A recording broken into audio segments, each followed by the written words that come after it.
And some big plays today for Colorado State, led by Kevin McDougal, who's got it again off the right side. McDougal breaks into the clear. Can he go again? 30, 20, man's got an angle, won't get him. Holy cow! 66 yards, touchdown. Oh, what a day Kevin McDougal has had. Well, he used to be a defensive back. In fact, he's listed on the depth chart both as defensive back and running back.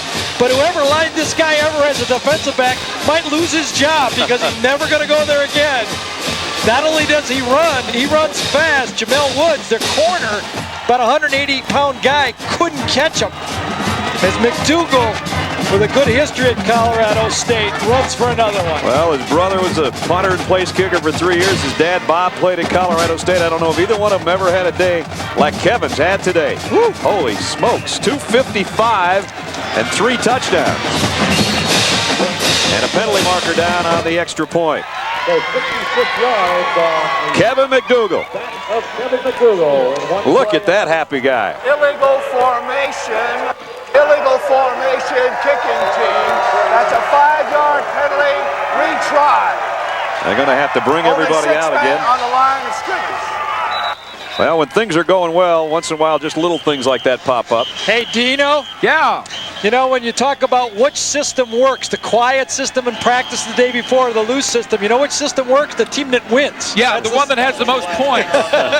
Exactly. You never know until the game's played which system works. It's the guys with the best players, right? Yeah, I was about to say, if New Mexico wins this game, you say, well, you got to be quiet That's in right. practice. If you went with the wishbone, you got to run the wishbone. That's it. You got it. This is the second best day ever for a running back for a Ram of Colorado State, and we've just seen it. And we've seen some great performances by running backs this year, the Ricky Williamses and the Skip Hicks and those kind of guys. And Kevin McDougal's just kind of moved his name into our top 5, I think, for sure. Maybe higher than that. It's been fun to watch. I know that. The extra point's up and good. And it's 41-13. Rams on their way to the Holiday Bowl.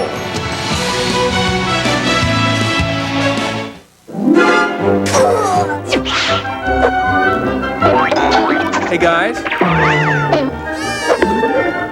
Need a smile? Call Domino's. Yes! A Domino's deep dish does the trick. An inch thick with cheese baked to the edges. And now with 3 toppings, $8.99. Any second, $4.99. But we deliver more than great pizza. At Domino's, we're delivering 1 million smiles a day. You never expected Prince Charming to sweep you off your feet and take care of you the rest of your life. But you also never expected to do it all on your own. A good financial partner is critical. You want advice.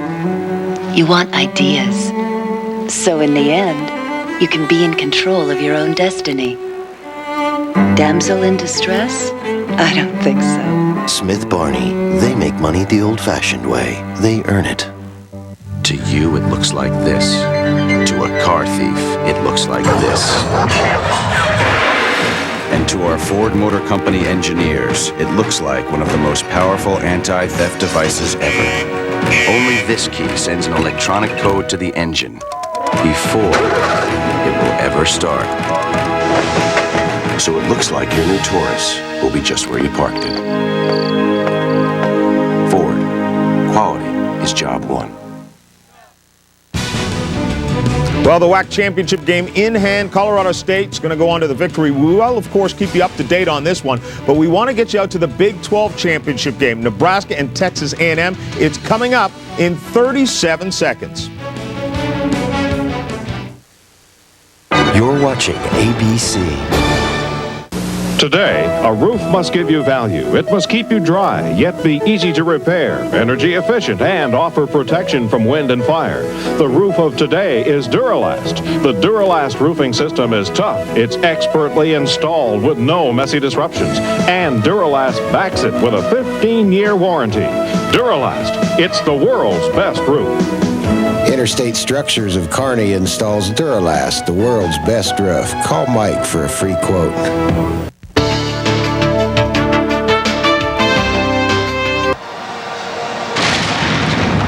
Championship Saturday continues on ABC with the Dr. Pepper Big 12 Championship from San Antonio, matching Texas A&M against Nebraska. Good afternoon and welcome everybody. With Dan Fouts, I'm Brent Musburger. Nice to have you along with us. You certainly know the storyline. A year ago we were up in St. Louis. Texas upset Nebraska, denied them a shot at a national championship. This year, Dan, the Cornhuskers determined not to let that happen again. You went down and watched Texas A&M practice at home.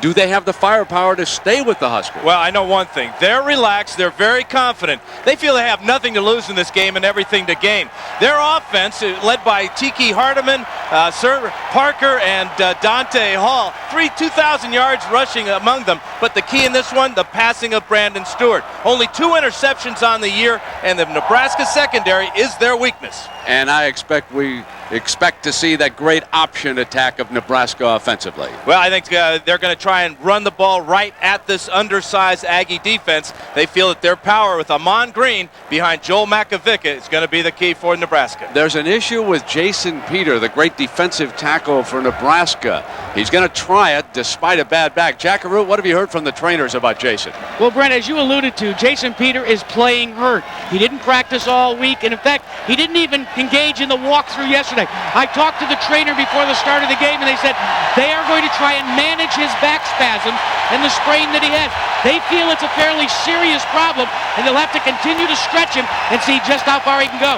Peter wants to go the distance. He's an emotional bundle right now, ready to explode. He remembers last year. All right, Jack. Chris Brown with the ball on the tee. What's interesting here, ladies and gentlemen, is that we were told that Texas A&M won the toss. No deferring. Give us the football, they said right away. They want to go on the attack. R.C. Slocum telling us yesterday when we met with him that he's going to open this game up.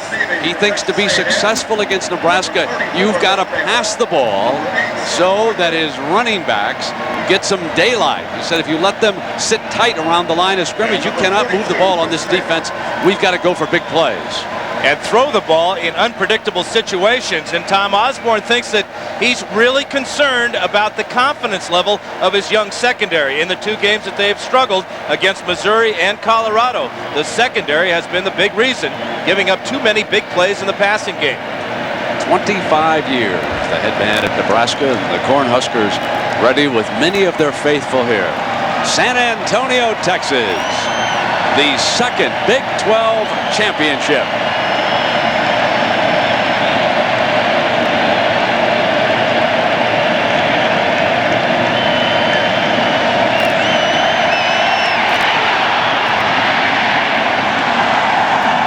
Hall deep in the end zone will take a knee and it'll come out on the 20-yard line, and we will meet our Dr. Pepper lineups today. Let's start with the Aggies of Texas A&M and their quarterback Brandon Stewart. The second half of the season, 5 touchdowns and no interceptions, completed 62%, comes in with a hot hand. His receivers are the most improved part of the Aggies. Spiller, a very good tight end. Seamasy, he says he's the first Tongan to ever play for A&M, and he's mighty proud of it here today. And he hopes to open the way for the Aggie running backs. And the key man, number 7, the junior, Brandon Stewart, who transferred from Tennessee. And they send a wide receiver motion. They open with 3 wideouts, and they're going to try to put it up. No time. And Jason Peter, bad back and all, storms in for the first sack of the game. If you're going to be successful throwing the ball against any secondary, you've got to protect the quarterback. Jason Peter, number 55, picking up his 7th sack of the year. You can see that Stewart had no place to go with the ball. But interesting for the A&M. Want to spread out that Nebraska defense with using extra wide receivers. Second down and 15. 2 tight ends the set this time. That's Campbell, number 89. H-back look, and they'll power in behind it. And number 34, Dante Hall, gets the call. Defensively, we have told you about the Jason Peters situation.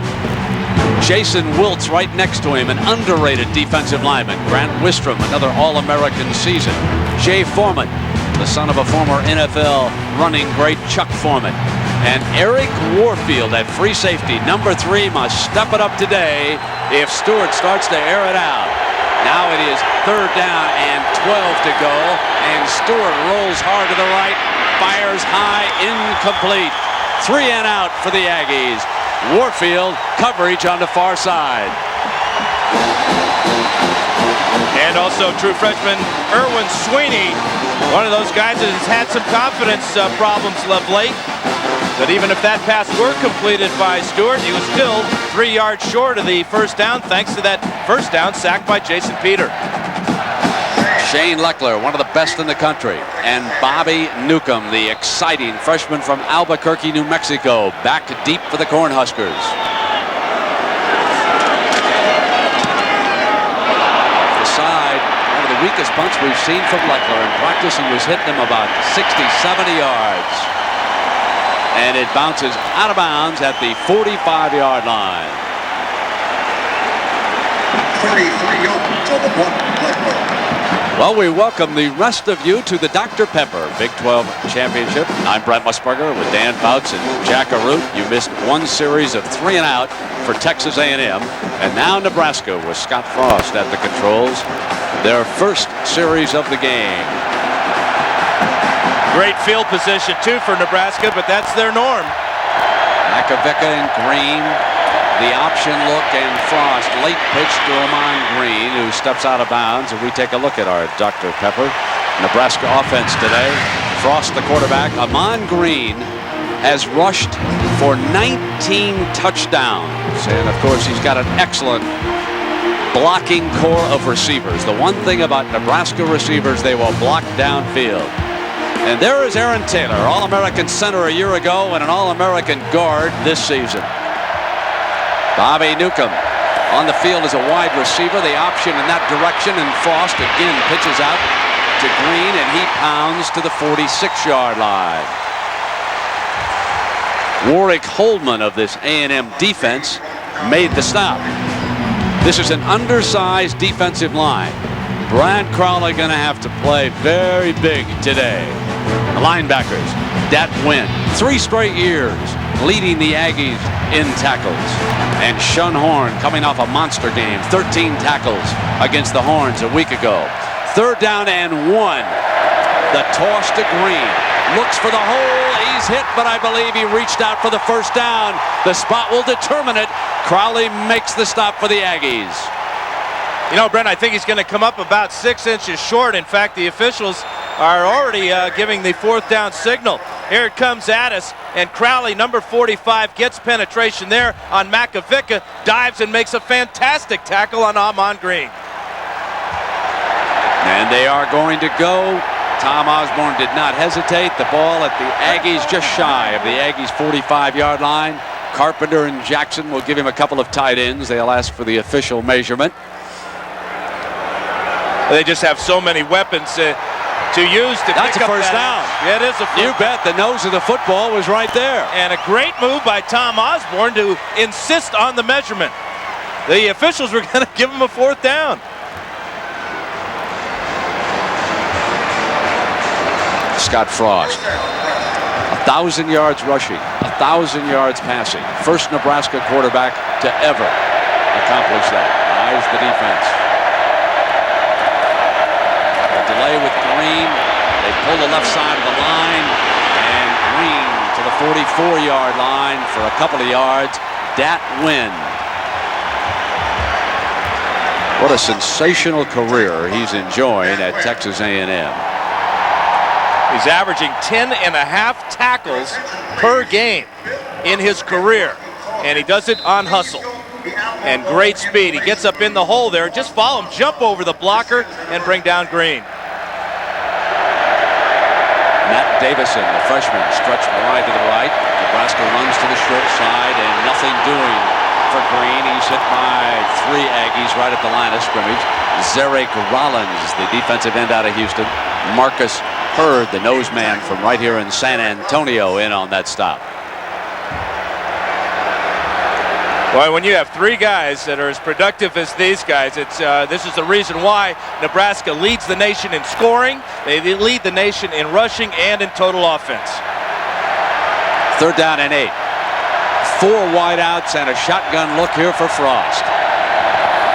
His first pass of the game, left side, diving reception for a 1st down at the 31-yard line. He hits the freshman Davison. That's only the 2nd pass that Davison has caught since the miracle at Missouri.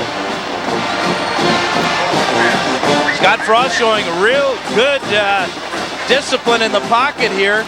Sees a real nice lane there and throws between 2 defensive backs to pick up that 12-yard gain. But Davison, he's a folk hero, isn't he? He really is. Newcomb stays in the game. The ball is at the Aggies' 31-yard line. End around. Newcomb cutting back to the left. He's got an alley. Frost throws a beautiful block. Oh, what a crushing block by the quarterback. And Newcomb is out of bounds at the 6-yard line. Wait till you see the replay of Scott Frost.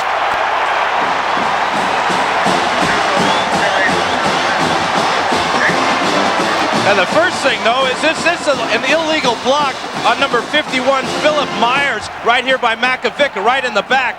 That should have been called, but there's that crushing block by the quarterback, Scott Frost. Remember, he's 225 pounds, and he is big and strong. He took out defensive back Sean Horn, and he leveled him over on that far side. 1st and goal. The power look, and now Frost cuts back, and he goes for the end zone in the game's first touchdown.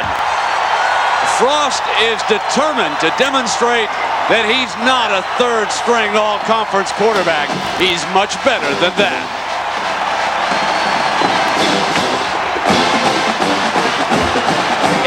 Times he's done this on the ground for Scott Frost.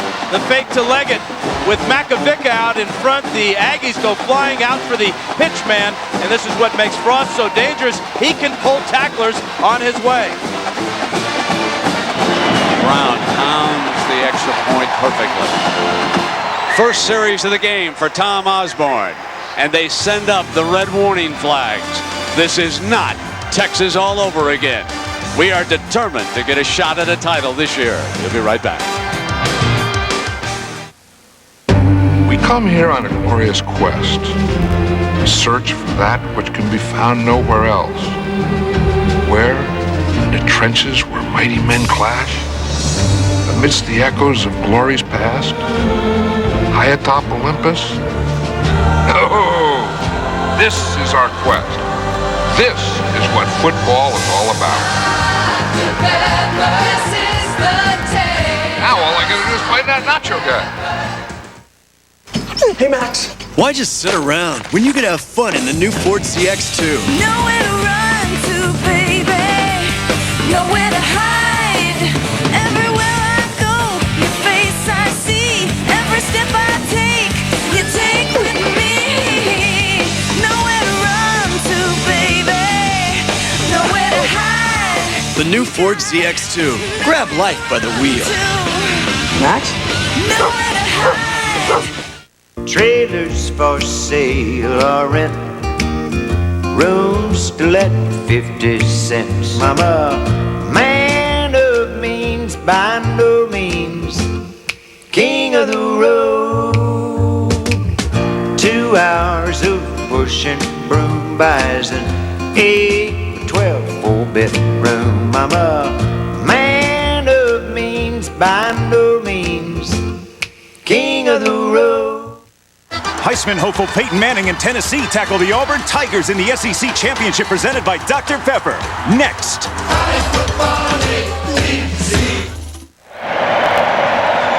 Scott Frost scores the touchdown, but we want to go back and show you the block which set it up, Dan. Well, here's Sean Horn right here. This play could have been called right there, the illegal block. But now watch Frost from the left side of the screen destroy the defensive back. Just don't see that every day. Did you ever throw a block like that in the NFL, buddy? Huh? No. Not in college, not in high school, grade school. Wouldn't know where to start. He's an athlete, folks. They should have had a special spot on the first team here at the Big 12 this year. Dante Hall going to bring this one out from the goal line. 15, touchback to the 22-yard line. Check in with Jackaroo. Jack. Brent, this team of Nebraska Huskers has been lusting for this day for 12 consecutive months. Now, we've covered a lot of Nebraska games, but after that upset loss to Texas last year, they came into the championship game, the inaugural one, very, very flat. The same cannot be said today. They have been animated. They've been pounding on each other's shoulders. And in fact, Jason Peter and some of the captains went around before the game and said, remember, full intensity, 100%, right from the get-go. So far, so good. Yeah, I noticed yesterday, Jack, they came out in helmets to practice. It was a far more orderly practice than a year ago in St. Louis. Dante Hall, the running back, and Stewart will show the shotgun work this time. Deflected, incomplete. Spiller coming up on the ball after it was deflected, but he was about half a yard shy of making a deflection reception. Jason Peter and Grant Wistrom are used to winning football games, but they're also used to winning national titles. Here's Wistrom, and there's Peter jumping up and making the deflection. But they are providing the senior leadership. They're not going to allow these younger kids on the team to not be entirely focused on winning this game and then winning the next game and then seeing what the pollsters think. That's Sir Parker as A&M goes empty in that backfield. He's a very good receiver along with the running back. Stewart looks long and they try to get him down on that far sideline. Incomplete. Double covered. McFarland and Warfield with coverage for the Cornhuskers. Not a chance, and Stewart wisely aired it out of bounds. The guy that put the big pressure on the quarterback was Chad Kelsey, the other defensive end opposite Grant Wistrom. And so far, the 0-for-3 start for Brandon Stewart, basically because he just hasn't had time to set his feet and throw the ball. It's 3rd and 10 for the Aggies. It's a slot to the right. So the all-out passing game certainly hasn't worked. They'll come back with the inside game with Parker to the 24-yard line. And Jay Foreman, the middle linebacker, makes the stop. This is where Shane Leckler, the punter for the Aggies, has really got to come through, because if Nebraska continues to have good field position, they won't feel threatened at all. They will just get into their normal offense and march on down the field again. Newcomb ready. Osborne talking to his quarterback as he gets ready for his next series. And Leckler wails on this one. Newcomb from the 21-yard line. 30. Sprints to the left. He's dangerous. Tries to cut back now to the right. Gave up a couple of yards. Not a wise final move, and he is down to 34. The one thing RC told me yesterday that most concerned him, he said, this is like a fight. We don't want to get knocked down too many times early. We can't stand that against these guys. They got to hang on now, and we'll be right back. Turn it up, love to pump, slam dunk. Inline or online, super net. Dr. Pepper, taste to get.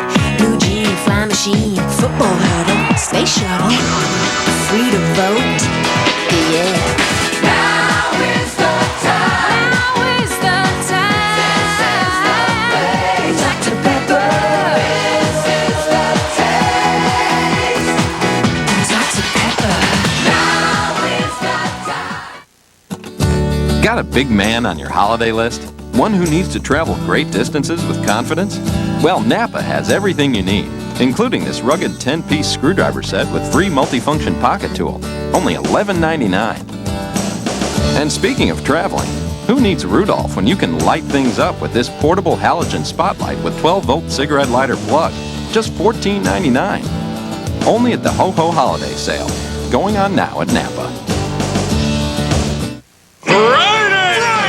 See the new dirt-eating Ford Ranger! Take on the road! Road! See its 4-liter V6! Take no prisoners! See it switch on 4-wheel drive! Drive! Go where others fear to tread! Friday! The new Ford Ranger! Whoa, that was cool! Yeah, so what are we gonna do tomorrow? Saturday! The new redesigned Ford Ranger, the only compact pickup built Ford tough. ABC Sports presentation of the Dr. Pepper Big 12 Championship brought to you by Dr. Pepper and your local Dr. Pepper bottler. Dr. Pepper, this is the taste. Chili's Grill and Bar, home of the Ranch Hand Filet. Valvoline, the #1 choice of America's top mechanics. People who know use Valvoline. And Ford, and your Ford dealer. Have you driven a Ford lately?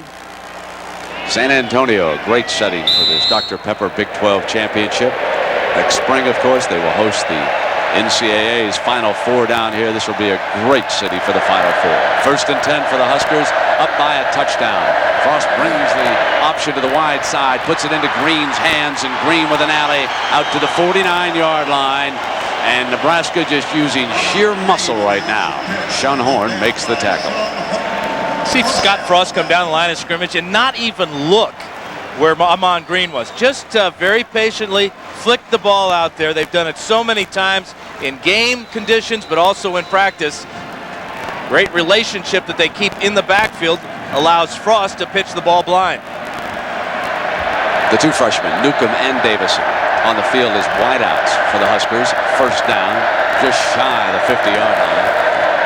Here comes Green with that fake to Newcomb, and he keeps it around the left side this time, and he is pushed out of bounds at the 45-yard line. A gain of 6 yards. Rich Cody, the strong safety. His daddy once played for the Chicago Bears, gets him out on that far side.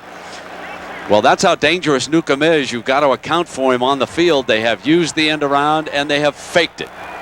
And this time it's going to be the fake, and watch the influence. It's a good fake, too. Little ball fake there by Green. And he just rolls around the corner very patiently behind Eric Anderson and picks up a nice 6-yard gain.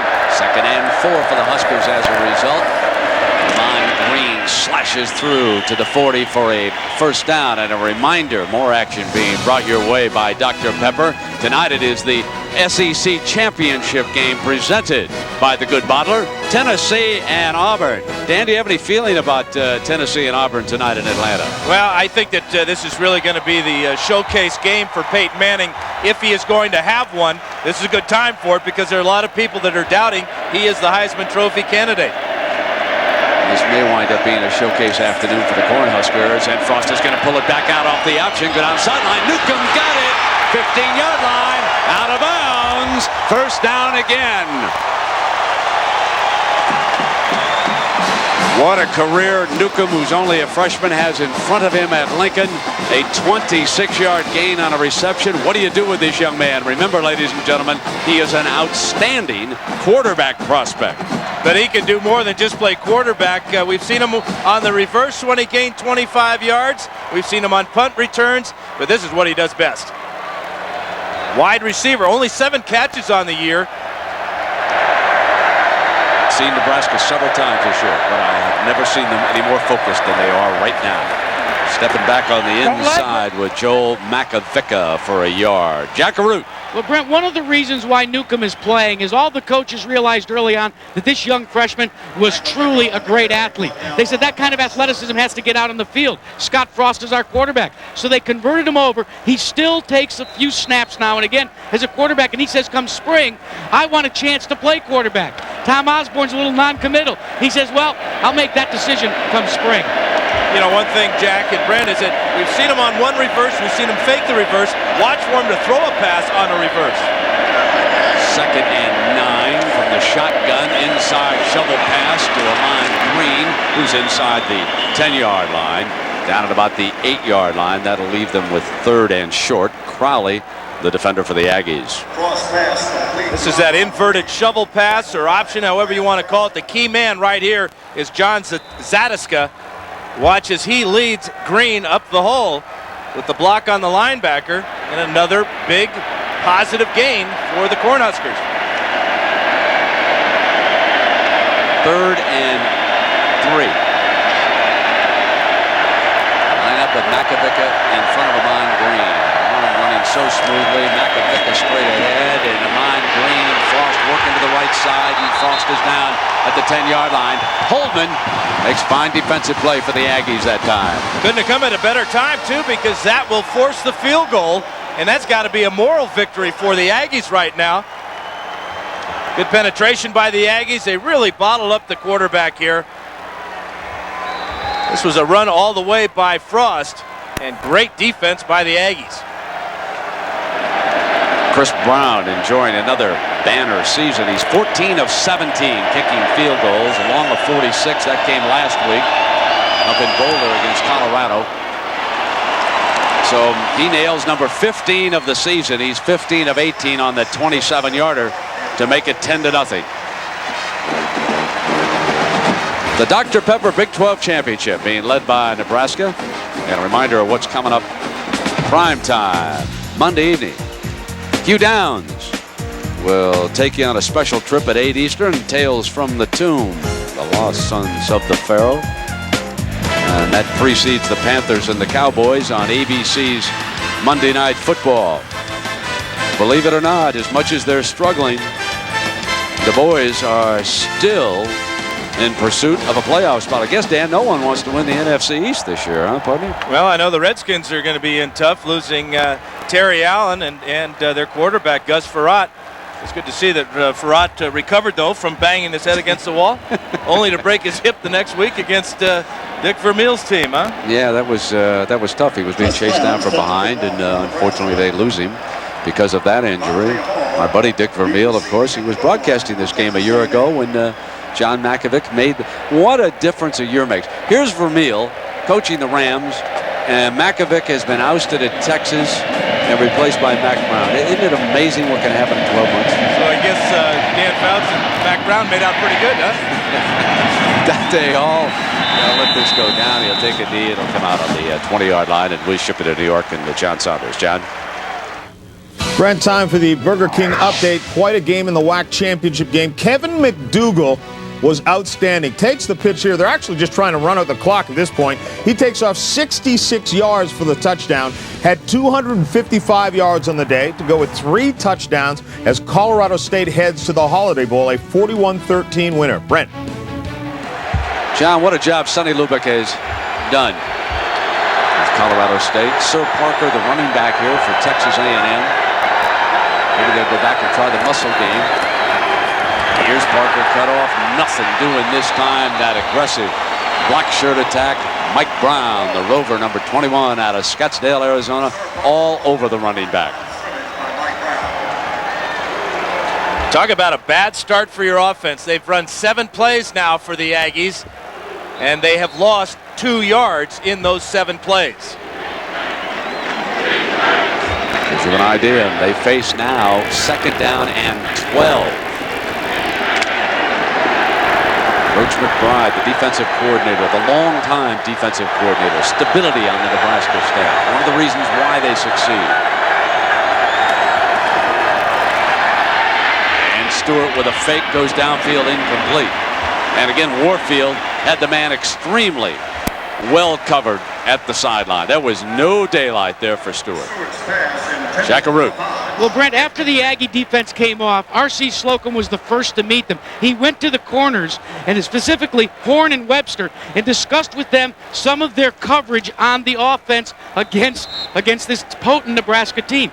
They were more down than R.C. Slocum was. Slocum went to them and said, look, you held them to a field goal, now we'll build from there. And they'll try to build here with a 3rd and 12. Mark Broyles checks in as a protector from Stewart. They'll give him the shotgun and hope that the offensive line and Broyles can hold out the rushman. They double team Wistrom with Broyles, throw downfield, incomplete. A diving attempt on the near side by Matt Bumgardner, one of their sophomore receivers, and it was not to be. You got to make that play, though, if you're going to have any chance against a great football team like Nebraska. Stewart throws his ball perfectly, and Bumgardner is going to lay out for it, but not bring it in. He gets behind the defensive back, and maybe, just maybe, Ralph Brown got a little piece of the receiver. Not a first down yet for the Aggie offense, and Leckler backed up inside the 5. Newcomb drifts back. Didn't give him 2 yards. Here comes the flag. He's going to get more than that. 35-40, 45-50. Look out! Newcomb to the 36-yard line after he was mauled on the catch. Oh, is this young man exciting? That's a 40-yard return on a 57-yard punt. And you can't say that Leckler outkicked his coverage because number 27, Jeff Wilson, was there. Interference with the opportunity to make a fair catch. The 2-yard buffer zone was violated against the kicking team. The penalty is declined. First down. There's Wilson in that buffer zone. Man, that's a great catch. The guy was hanging on him when the punt is coming down. And then watch this athletic ability by Bobby Newcomb as he brings it back 40. One of several great freshmen on this Nebraska team. We'll be right back.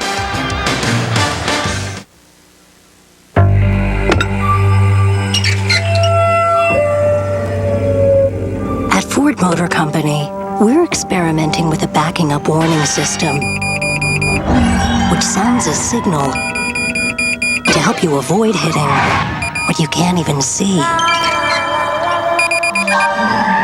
Sometimes you just have to go backwards to go forward. Ford, quality is job one. How do you get this equipment to these troops when there's a river between them? Build a bridge. Problem solving. You need it now in college. Learn it now in the Army Reserve. Be all that you can be. In a perfect world, golf balls would taste more like gumballs. In the real world, Diet Dr. Pepper does taste more like regular Dr. Pepper. It's the taste you've been looking for.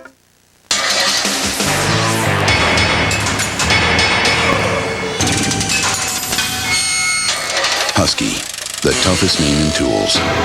Guaranteed forever. Available at the Home Depot.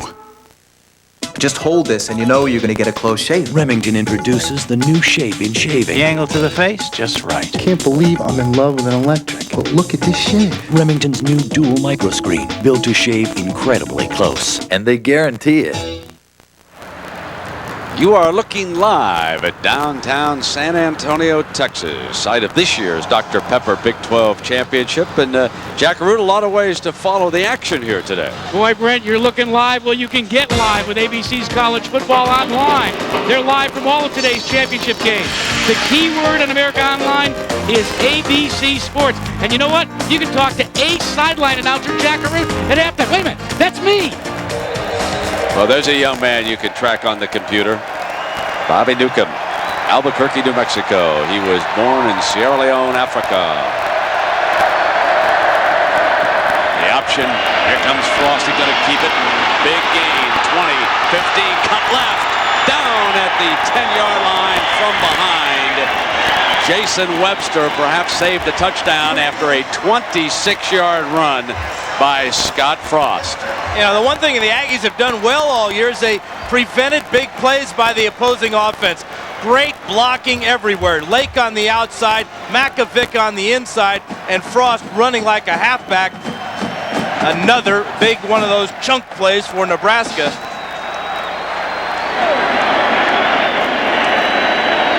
Davison, the other freshman wide-out receiver, is off to the right for Frost. Makovic straight ahead for a yard. We've mentioned Davison and Newcomb and how many talented freshmen are on this Nebraska team.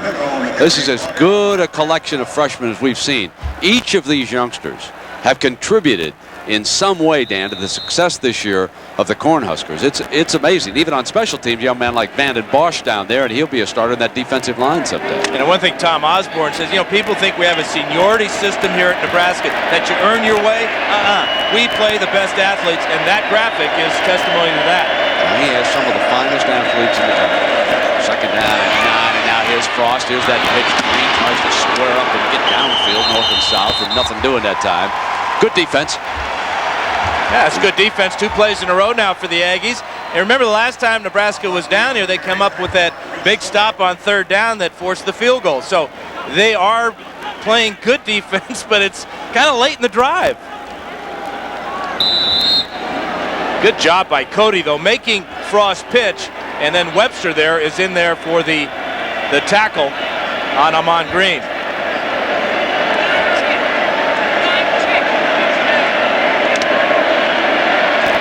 Full for Mike today. One-time player with the Wolverines. Seven Wiggins. The field is a wide out. That option look, but Ahman's in front of him, and Frost is going down, scrambled his way to about the 8-yard line, and the Aggies force another field goal attempt.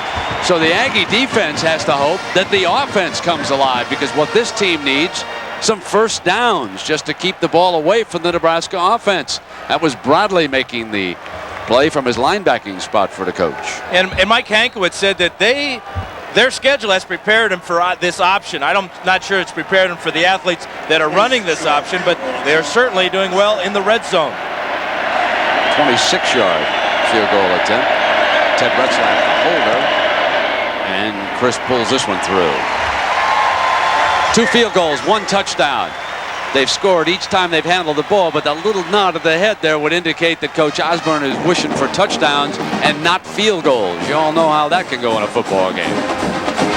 Their average start for their drives has been their own 48-yard line, and that's the one thing that RC wanted to force Nebraska to do is go 80 yards and perhaps have a turnover somewhere along the line. Alamo Dome, the site of the Dr. Pepper Big 12 Championship. Drew Esikoff, the director, Jimmy Ressler, the producer, and a crew that we want to thank for great coverage all season long. Cameramen, audio folks, they don't do it any better than this crew right here. R.C. Slocum now on that far side, and he desperately needs some offense to help A&M climb back in this one. There's Coach Osborne. Number 35, Brown. He even looks more focused, doesn't he? Got that before the game, Dan, when you were down on the field and I was up here watching when he came out on the field, he went through the entire group of Huskers. He spoke to each player down there as they were loosening up, had a few words of encouragement, shook hands, patted them on the back, but he made it a point to speak to each player. They're allowed to bring 66 on the road to this game. Fields it at the 4-yard line is Hall again. And he is down just short of the 20-yard line.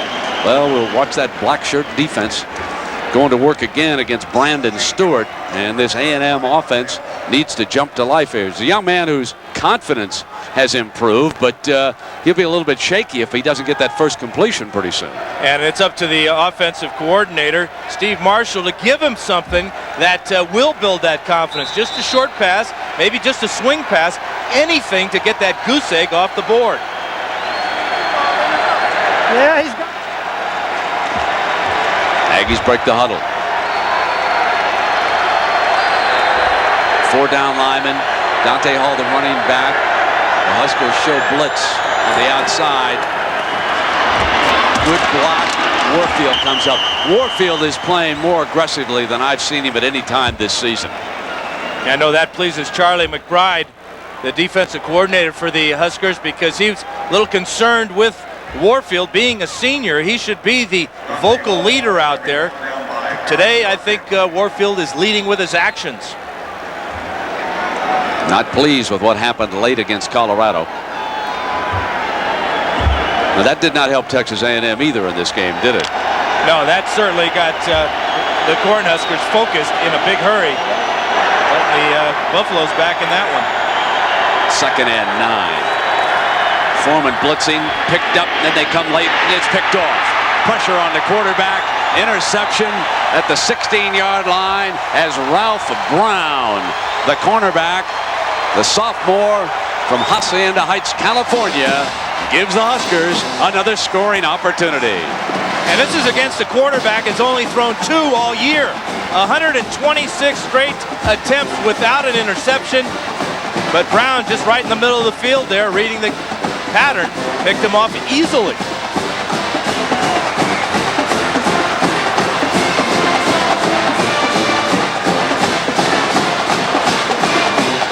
This is the scenario that A&M feared the most.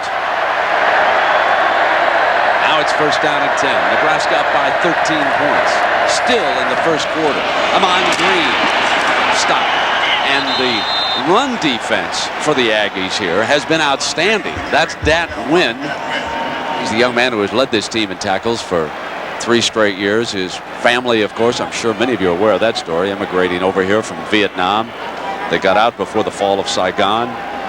And the young man, really a role model and just a great football player. Undersized, perhaps, but his heart's bigger than most.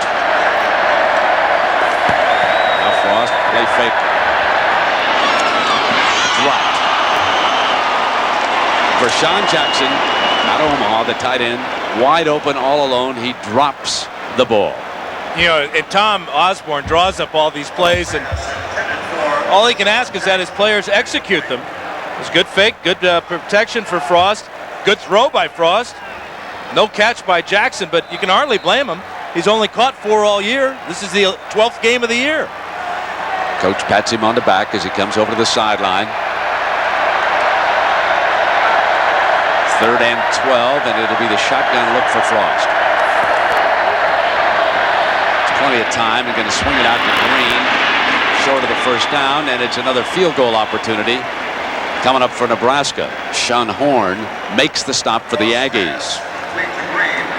Just a little bit of frustration being shown on the face of Scott Frost, but when you've got a field goal kicker like Chris Brown, he's about to he's kicked 14 consecutive field goals for Nebraska to set a new school record. This is almost automatic for him. 31-yard attempt. Retzlaff the holder.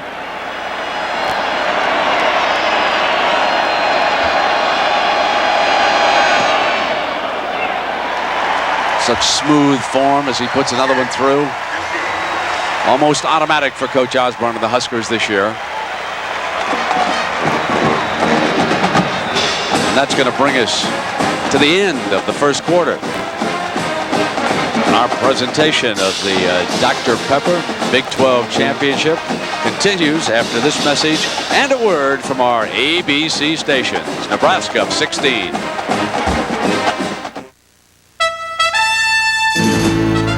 This is the Triton-powered Ford F-150, and this is a 102,000-pound earth mover.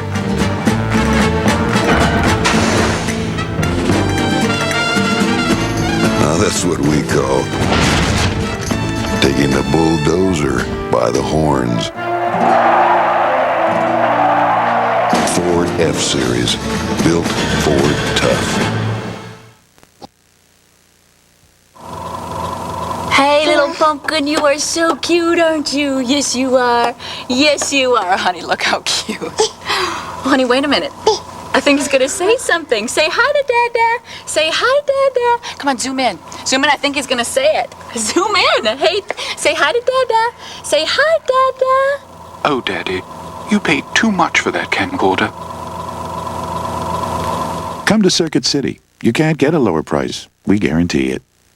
State Farm presents Rules of the Game. We're talking about defensive pass interference. In this play, the defender makes no effort to play the ball before he contacts the receiver. What's the call?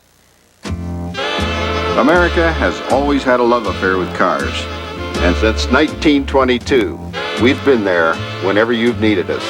That's why we're America's favorite auto insurer. And as we celebrate our 75th year, we, the agents and employees of State Farm, would just like to say thanks for being there too.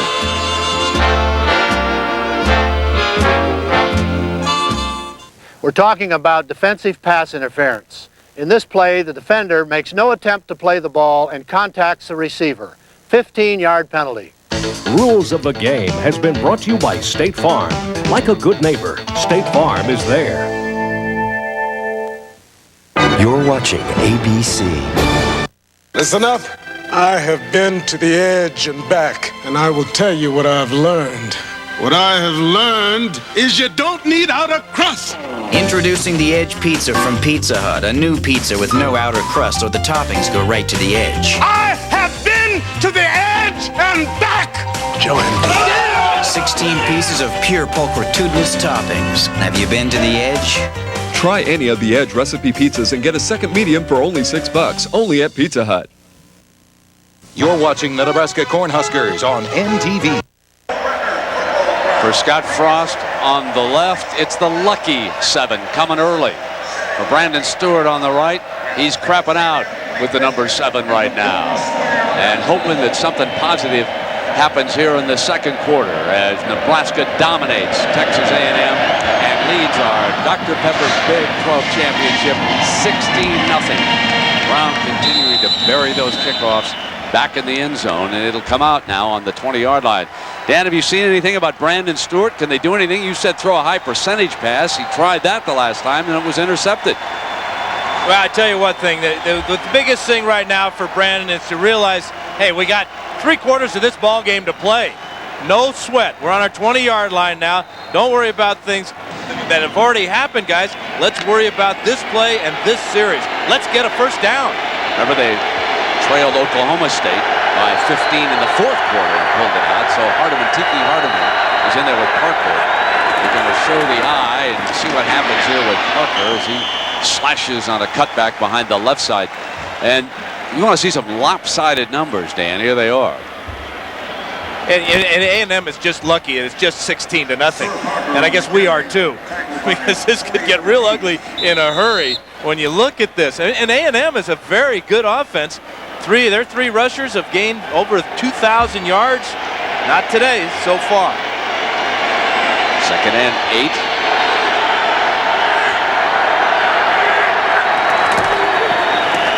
Parker again cutting back and wrestled down by 3 of the black shirts, which is the nickname for the Nebraska defense. And we send you down to check in with Jackaroo. Well, Brent, you were talking about that Oklahoma State game. Before that game, A&M engaged in what we call revolving quarterbacks. They shuffled them and shared the role between McCowan and Stewart, because last year when Stewart came out, they said, well, maybe there's too much pressure on him, and he didn't really do too well. So they wanted him to learn and get better. But they said that Oklahoma State game, R.C. Slocum did, was the turnaround for Brandon Stewart. Right now, he needs another kind of turnaround to get his rhythm, as you said, Dan Fouts. And now R.C. Slocum needs to get a first down. 3rd down and 6. Aggies haven't had a first down in this game yet. High reaching grab. That's short of the first down. Chris Taylor making the catch, and he was defended by Erwin Sweeney, another of the fine freshmen. He starts at one of the corners for Nebraska, and so it's 3 and out again. And I'm not sure I understand the pass pattern there by Chris Taylor. It was about a 5-yard hitch pattern when he needed 8 to 10 to pick up the first down. You want to throw those hook patterns where the receiver will catch the ball already at the first down yardage. Busy man, the punter, and Newcomb stands back on his own 26-yard line. He could give Nebraska a good field position again. Fair catch by one of the short men, and that's Lance Brown. They put 2 players on the wing and Newcomb back deep. That's a familiar formation for Nebraska. San Antonio, side of the Alamo. You know who Texas A&M feels like right now. We'll be right back.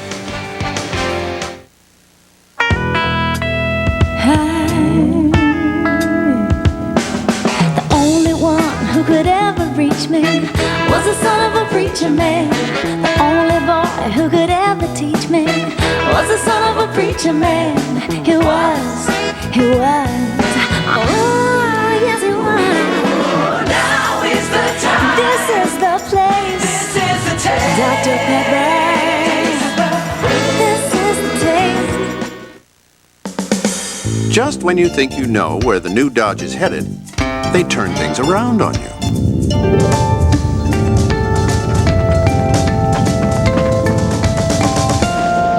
Introducing Durango, a whole new kind of roomy, powerful, versatile sport utility. As you can see, the new Dodge is covering new ground, some of which seems to be covering me. Durango, new ground for the new Dodge. Hope my car gets fixed today. And my sink. And my furnace.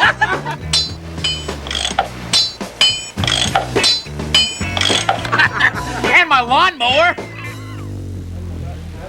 What? You idiot! You're gonna get us caught. For the great taste that won't fill you up and never let you down, Eddie! Make it a Bud Light. In this jungle, the only thing wilder than the animals who roam free is the man who calls it home. The Jungle Book, ABC Sunday at 7, 6 Central. Number 12, Bobby Newcomb. 6 feet, 185 pounds, freshman from Albuquerque. He has done it all. Here he is on the end around, rushing for 25 yards. Caught a pass for 26 yards.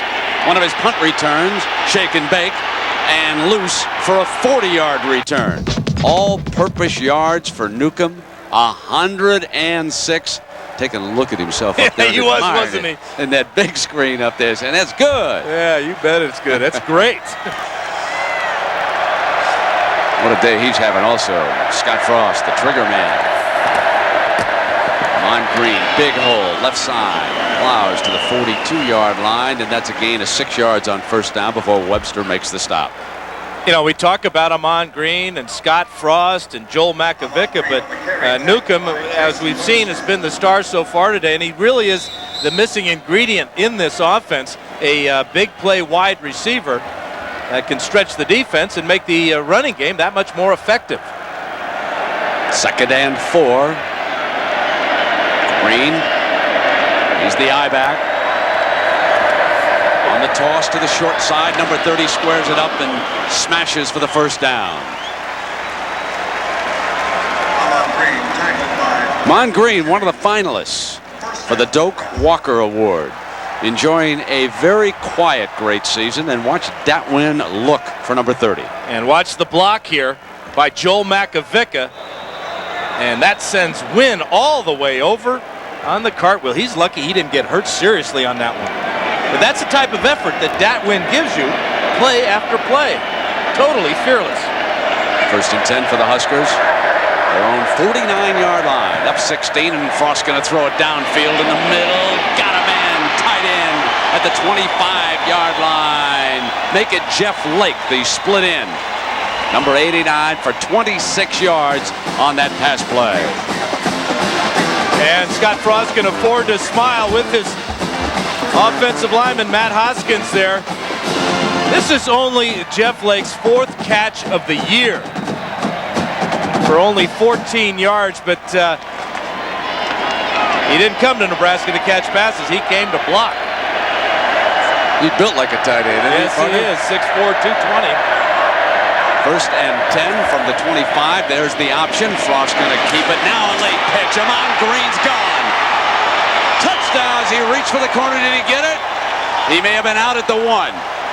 May not have got the pylon as he was going out of bounds. Down at the 1, Sean Horn. The corner on him. But you know, something hit the pylon. And if it's the ball, it's a touchdown. Because the pylon is across the goal line. Great pitch by Frost. And great effort by Green here. And a pretty good tackle. Knocked the official out of the way. He got the pylon, but his knee, I believe, brushed out of bounds as he hit it. Let's see what they're deciding here. No, they have changed it. The official who had the call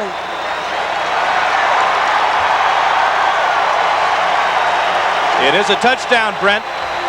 But the official that was closest never saw it, I guarantee you that. Absolutely. And Brown adds the extra point for the Cornhuskers. You know it's all working your favor when the quarterback can come down the line of scrimmage, gain 5 or 6 yards by himself, and then pitch it to his tailback, who can dive from about the 4-yard line here and will break the plane.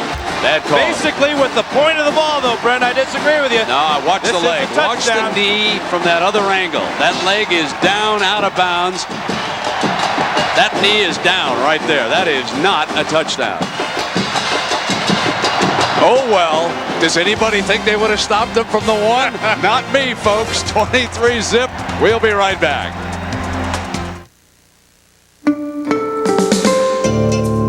The new Dodge wanted to take the sport utility concept to a higher level. Enter the new Durango. Its best-in-class power, cargo space, and seating for up to 8 raise the bar considerably, as do its strongest-in-class frame and its stable, longer, wider stance. Dodge Durango, a higher form of sport utility, from top to bottom. Durango, new ground for the new Dodge. Oh boy, this is my favorite scene. Ooh, scary. There she is. Get her, get her. Hey, keep it down. Excuse me, it's very difficult to enjoy a movie when you're talking and shushing at me. All the characters from the new movie Anastasia are now at Burger King. One cool toy just $2.59 with any value meal purchase. Your kids can collect all 4. This part always gets me. Oh. Let's go! Let's go! Let's go! Fortune 500 companies know that when it comes to renting a car, there's really only one place to go. National Car Rental. Because at most major airports in America, National gets you in your car and on the road fast. So what are you waiting for? Let's go. National Car Rental.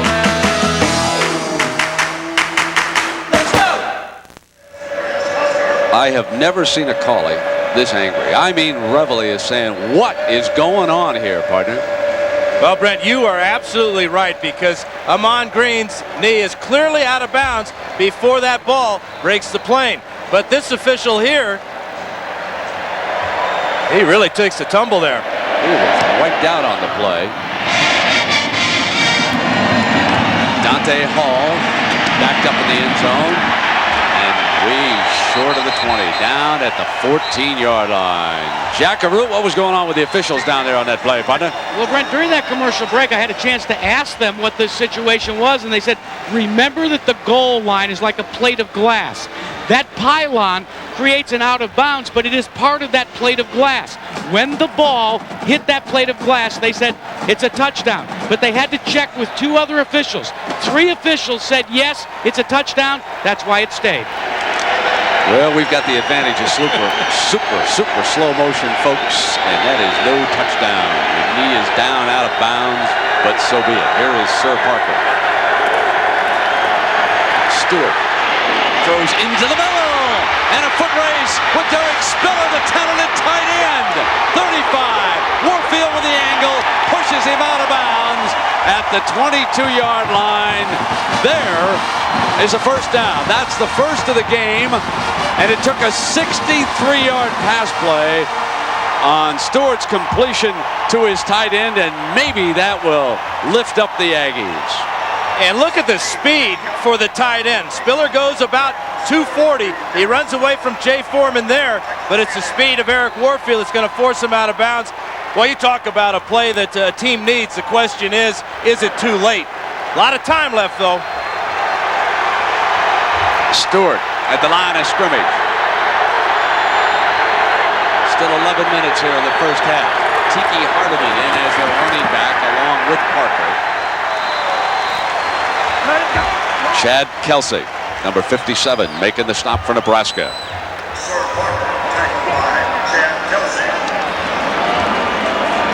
And Jason Peter is coming off the sideline. He sat out one series defensively, and it is just possible.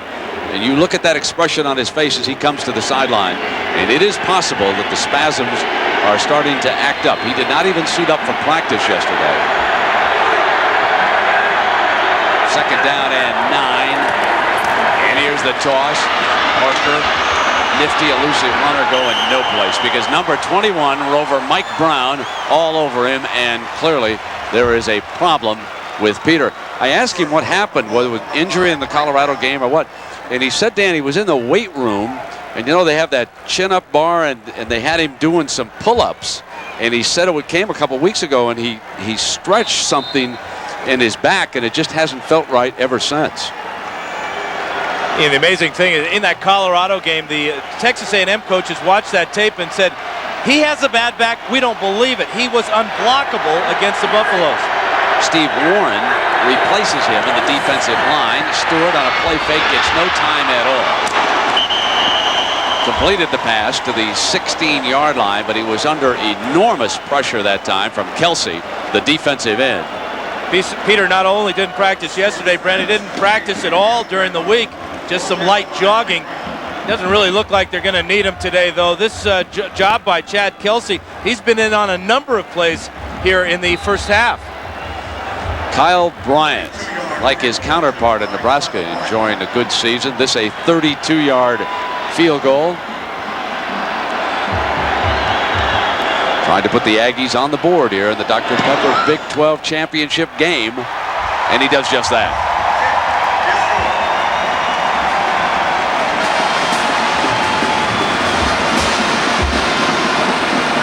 (23-3).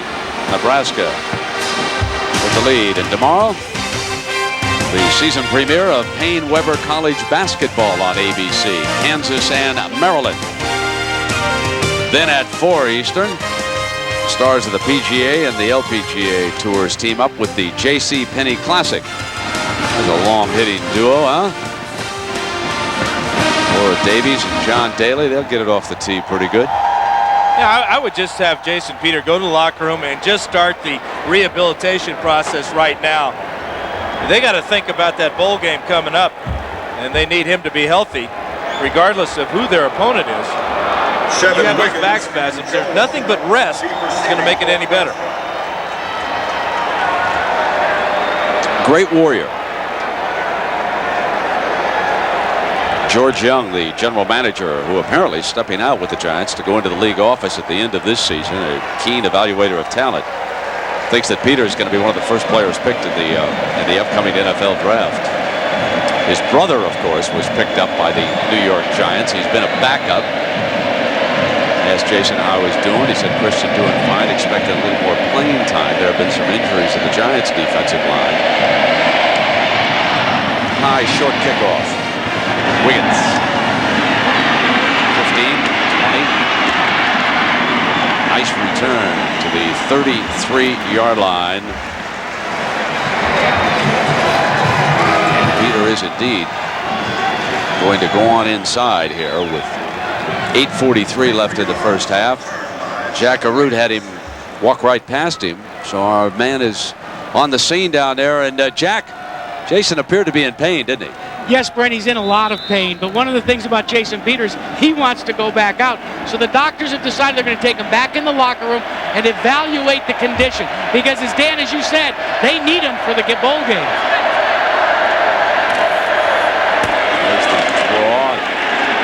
Stopped at the 34-yard line. Good defensive play by linebacker Trent Driver, the senior from Cleveland, Texas. Ahman Green. What's your feeling about Ahman Green, Dan? You've watched him a few games now. You know, the amazing thing for me, Brendan, here this guy has gained, about 1,700 yards.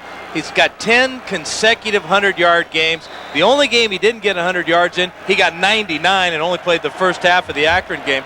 If he were on any other team but Nebraska, they'd be talking Heisman Trophy for Ahman Green.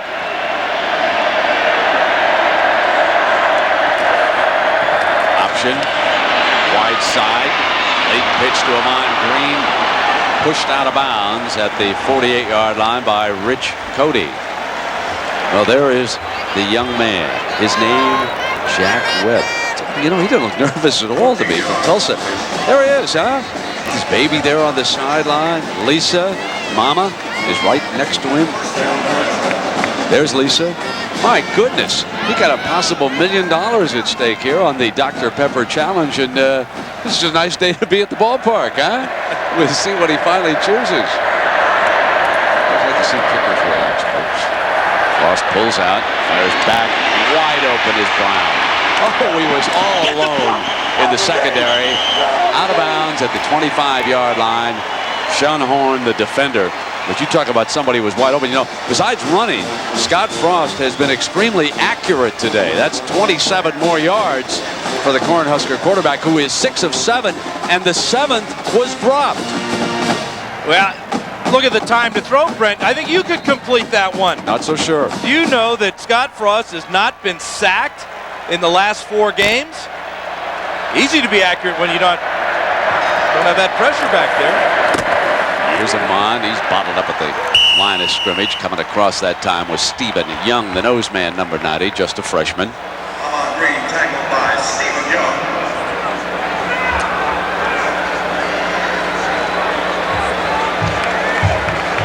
We talked about the stability on the Nebraska coaching staff. Let's take a look at our Home Depot coaches fact. Now, this is combined 152 years experience, participated in 150 49 bowl games, about to be 150. Green is out, and Jay Sims checks in as the I-back for the Huskers. Frost rolls right, wide open again, and there's Davison, the freshman, going down at the 20-yard line to pick up a 5 on the pass play. Webster, the defender for the Aggies. And Ahman will watch from the sideline. Do you think he would be a first-round draft choice, or do you think he'll wind up back in Lincoln next season?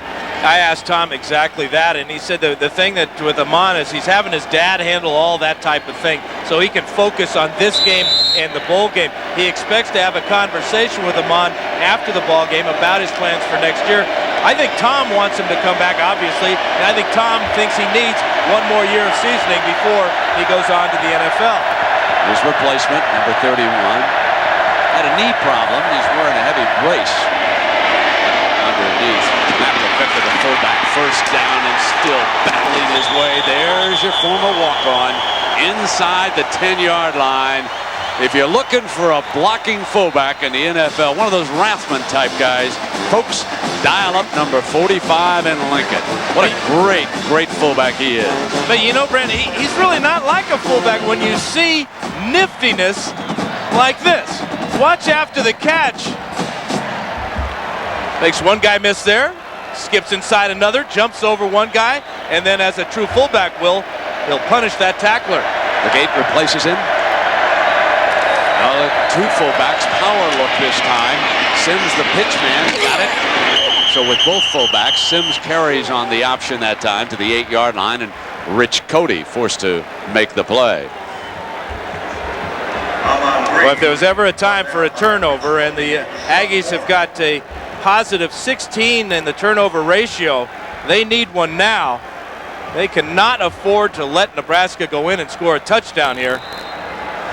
Green returns. Sims back to the sideline.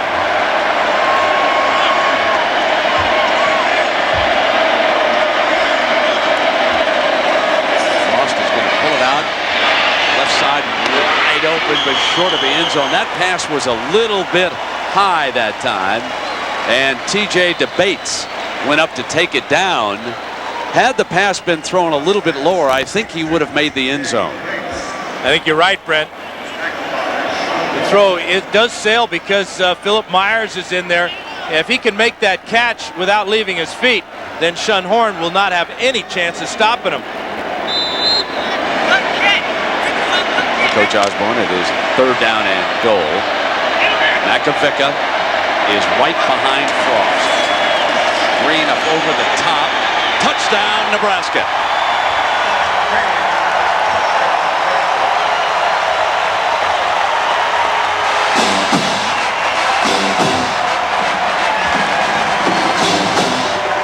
Six possessions against Coach Slocum and the Aggies. This is the 3rd touchdown. They've also kicked 3 field goals. They've scored every time they have touched the ball here in the Dr. Pepper Big 12 Championship.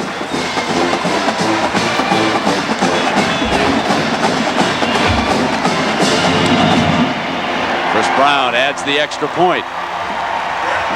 So Ahman Green and the Huskers are holding up their end of the bargain. But remember, down the road, no one will become a bigger fan of Ryan Leaf of Washington State than the Huskers. We'll be right back.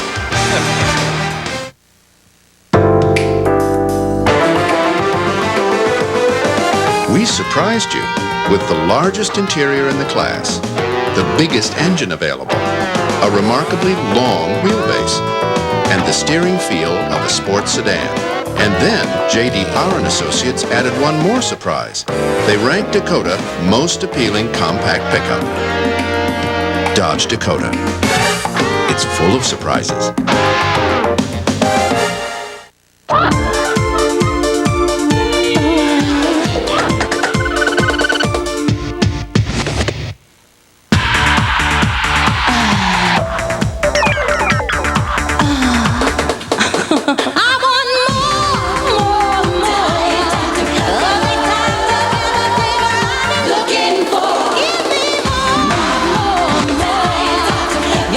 Dr. Pepper. The taste you University of Nebraska ranks #1 in the nation for graduating academic All-Americans in football, women's volleyball, in fact, all sports put together. And our honors program attracts some of the country's highest-scoring freshmen in fields like physics, computer science, biology, chemistry, and math. So you have an interesting known value for N. There is no place like Nebraska. Promotional consideration provided by National Car Rental, the official car rental company of ABC Sports. ABC Sports presentation of the Dr. Pepper Big 12 Championship brought to you by Dr. Pepper and your local Dr. Pepper bottler. Dr. Pepper, this is the taste. The new Dodge, it's about change. Burger King, where you can get your burgers worth. And Bud Light, if you want great taste that won't fill you up and never let you down, make it a Bud Light. The Husker fans are here in force. A great traveling party.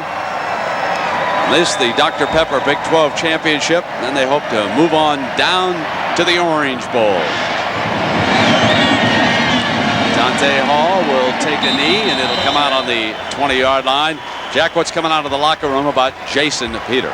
Well, Brent, they finished the evaluation, and the medical people from Nebraska have determined that Jason Peter has re-injured his back, and they don't want to take a chance. Not that it could be a severe problem in the long term, but they don't want to take a chance for the bowl game. With this game, 30-3, they've determined that Jason Peter should get in his civvies and watch the rest of it from the sidelines. That's exactly what Dan Fouts suggested. Finley and Harrison in that defensive backfield. Brandon Stewart on a play fake. First down, not much time, but he completes it. And he hit his tight end, Derek Spiller, with his second catch of the day. He's got 23 balls. He had their biggest gain of the day. Dan Fouts, Jack Arute, I'm Brent Musburger. This is the Dr. Pepper Big 12 Championship. The Alamo Dome in San Antonio, Texas. I was talking to one of the fine executives from the Alamo Bowl down here, Bob Coleman, who lives here in San Antonio, and he believes that Purdue might wind up with a shot to come to the bowl game this year, and that would be exciting to have him down here. Joe Tiller's done a great job with that team. The fullback, Tiki Hardeman, up the middle. Only his mother calls him by his first name of DeAndre. Everybody else refers to him simply as Tiki. I wonder what the Cornhuskers call him. They probably just say, "You're stopped." But it is a first down, and that's why we get the cheer from the Aggie fans. Second first down of the day. Not much to cheer about if you're an Aggie today. It is 30-3. Gives you an idea of how the Cornhuskers are dominating. Brandon Stewart going to drop off the screen underneath, and it was so well defended against Dante that time. There was just absolutely nothing doing. Steve Warren, who has replaced Jason Peter, number 96, rushing over to make the play. Not only are the Cornhuskers talented, but they are deep. Well, that's why they can afford to tell Jason Peter to just take the rest of the day off. Got a sophomore like Steve Warren to back up Peter, but also Mike Rucker, number 84, has had a great year, backing up Chad Kelsey. A lot of backups in there. I saw Carlos Polk, a freshman, who was on the field. Stewart on a blitz. Oh my! The defender had slipped on the play, and Bumgardner let it get away. He was too wide open. Man, oh man, when it goes bad, it really, really goes bad for the Aggies. Brandon Harrison, a backup cornerback, number 2, was covering Bumgardner. He goes out of bounds here. The ball is there, right through the wickets. Is there anybody around him? No, the safety would have had a bit of an angle, but he was a long way away, Dan. I thought that it was touchdown A&M. Third down and 9. Stewart runs hard to the right, and everybody's juggling the ball, aren't they? Finally, Chris Cole hangs on that time. You know, they're over short of the first down, and they're going to punt. Dan? 0 for 6 now on third down conversions. Why not go for it here? You're down by 27 points. It's fourth down and about 2 or 3 yards, but Slocum elects to kick the ball back to the Huskers. Formation for Texas A&M by Newcomb, deep receiving for Nebraska. Wiggins, Brown, and Newcomb back deep. And Brown makes the fair catch at the 26-yard line. We'll take a break. Bumgarner knows he let one get away just a few moments ago. We'll be right back. 44 yards on the And so the prince entered the sleeping castle, breaking the spell as Hansel and Gretel came upon the evil witch's cottage. Tinkerbell helped rescue the lost boys from the pirates, and they all... Now you can buy children a lot of happy endings, because every time you use Visa, we'll contribute to Reading is Fundamental, dedicated to helping children learn to read. So please use your Visa card, because every child deserves a good beginning. Jack climbed down the beanstalk, narrowly Visa, escaping... it's everywhere you want to be.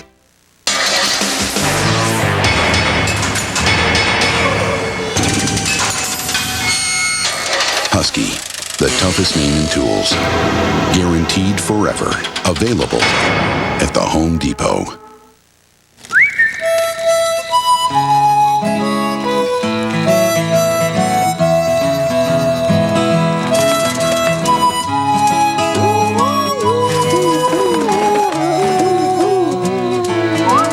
Sing too when you try Chili's Ranch and Filet, a beautifully carved 8-ounce tenderloin, slow grilled to perfection and placed on awesome blossom strings, served with skillet potato cakes and grilled veggies, only at Chili's. Just hold this and you know you're going to get a close shave. Remington introduces the new shape in shaving. The angle to the face, just right. Can't believe I'm in love with an electric. But look at this shave. Remington's new dual microscreen, built to shave incredibly close. And they guarantee it. Coming up on Valvoline Halftime 97, a discussion of the Heisman Trophy. I've got my mind made up. Oh, I'm not Vaseline. I just want to let the fat lady sing. I'm very interested in what happens tonight. Vote's not due till Thursday. I'm going to wait and watch tonight. She hasn't sung yet, but she certainly is tuning up. We're going to send you right now back to our game. Let's rejoin Brent Musburger. Brent. Hyping the Heisman. More than 50% of the votes are in. It's over. Peyton Manning has won it. Woodson is second. Here comes Frost to the wide side. Oh, bad pitch on the ground. Ahman Green's got it at the 19-yard line. Daylight for a moment, Dan, for the Aggies. Yeah, they're human after all. But that's one thing about Nebraska with this type of offense. They've fumbled it 32 times this year, but they've only lost 13 of them. And I think that's because they have a lot of players around the ball at all times. And then when a pitch goes awry like this one, Ahman Green's heads up enough and athletic enough to cover it and not lose it again. 4 wideouts. Shotgun. See if the offensive line holds up. They have all day, and they're going to run the quarterback right out of the shotgun. And look at Scott Frost. Beautifully conceived play, Dan. They simply spread the defense with the 4 wide receivers, and it just ran him on quarterback draw for 12 yards. And the bottom line is not good for Aggie fans today. We talked, though, about how focused Nebraska was coming in. And you're right, Brent. Their practice yesterday, there wasn't any horsing around, as you usually have on the day before a game. Guys are loose and everything. But we're just wondering if old Jack Webb is going to go for that $1 million kick or that, the $250,000 kick. Love to see how relaxed he is. It's Frost. Got a man wide open. It's Davison. Got him. Davison wide open. 35, 30. Foot race now. Going to get tackled out of bounds at the 17-yard line. Caught by Rich Cody, the safety. And there's the miracle worker, Davison. Except for that catch against Missouri, the Cornhuskers wouldn't even have a shot at a national championship. But they've got a glimmer, just a glimmer of hope. Well, this is 10 completions now for Scott Frost to 7 different receivers. But the amazing thing is it's another big play. The A&M defense has not allowed a lot of big plays this year. In fact, they've only allowed 1 over 39 yards. Newcomb was the slot manager at the top of your screen. Run to the short side. They use that play so often. Ahman Green into the 10-yard line. We have talked about Davison and where he came from, and you have seen this play over and over again. Watch what Dan Fouts is going to tell you here. Well, there he is. Here's Wiggins up here. Frost is going to look this way to begin with. The pass goes here, but watch Davison go all the way across the field. Sure, they were lucky on this play, but they were also hustling Matt Davison with a dive. And here's Frost, cuts back down at the 1-yard line, scrambling toward the goal line for still another touchdown here with 30 seconds still to go. There is Davison. He just remembered what the coaches told him. If it's not coming your side, just hustle back toward the ball. And that's what he did on that fateful day. Timeout has been called by the Huskers here, leading at 30-3. Unstoppable.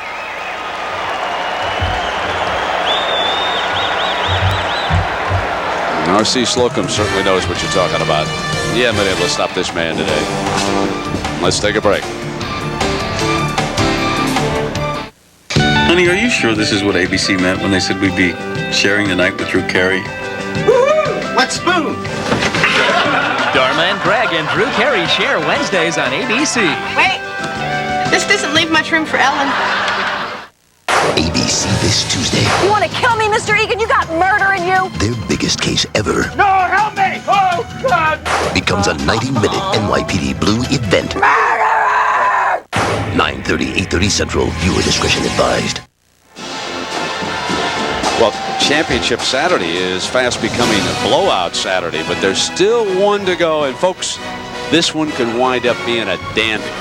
It is the SEC Championship presented by Dr. Pepper. Tennessee against Auburn. That's coming up next. You know, our friend John Saunders, he voted for Moss. I mean, didn't he do that the second week of the season for the Heisman? Yeah, I'm not sure Moss is even going to be in the top 4. But they invited him to New York, maybe, huh? Well, that means they invited 4 guys, so I think he's going to be 4th. Hey, Ryan Leaf will get some votes. He might be 3rd, do you think? And some guy named Woodson might get a few himself. We already said Woodson was finishing 2nd. Frost coming down the line. In for the Nebraska touchdown. And maybe they ought to invite that kid. He certainly would be one of our candidates. I cannot believe that he's the 3rd string quarterback in the Big 12. Watching what he's accomplished here this year. 2nd touchdown of the day. On the ground, 19 on the year for Scott Frost. An amazing year when you consider all the great rushing quarterbacks that Tom Osborne has had. Scott Frost may be the best, at least statistically he is. Chris Brown adds the extra point. Well, with Frost, and you go back to the Missouri game, remember, on the drive for the tying touchdown, he marched that team 65 yards without a timeout, and on the final 7 seconds, he was throwing the ball into the end zone. He gave him a chance that day. And he's 10 out of 11 throwing the ball today for 176 yards. And I asked him yesterday, in fact, I went up and congratulated him on making 3rd team All Big 12. Oh, but he loved that. Well, he said, you know, I just don't understand it. What do you have to do? I said, well, Scott, you just got to keep hanging those W's on people. He says, you know what, you're right. You know, you were talking about quarterbacks. What is Peyton thrown for? 3,400 yards, yeah. 32 touchdowns. Yeah. How many times does he? Now, Woodson's had a great year. He's the defensive player of the year. How many great plays has he made? 15? He's 16? made a few, yeah. Yeah, okay. They've been on national TV, and he's got a lot of exposure. I shouldn't be asking a quarterback this, but a quarterback handles the ball on every snap. Of course they're the most important player. Why am I telling you this? You already knew that. Brent, it's kind of like a presidential election. If you're going to win the White House, you got to carry the South. You're going to win the Heisman. Peyton's already got the South. He had it back in July. Made for a great argument, though. What a game Woodson had against Ohio State. And he'll face Ryan Leaf in the Rose Bowl. That'll be coming up on New Year's Day.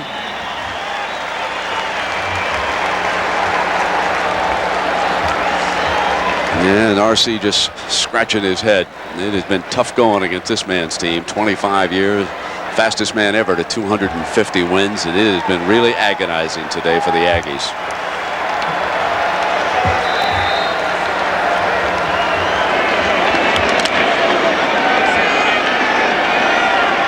Stewart will line it up in a shotgun.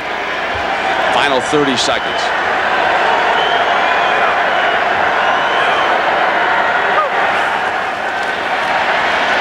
Look at that heat. Sacked at the 10-yard line.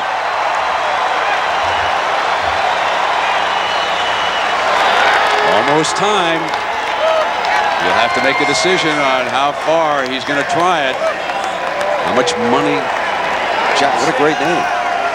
They'll play the old Dragnets theme song when he goes out there. You know, partner? He's got to be hoping that he can just hit the net behind the goalpost.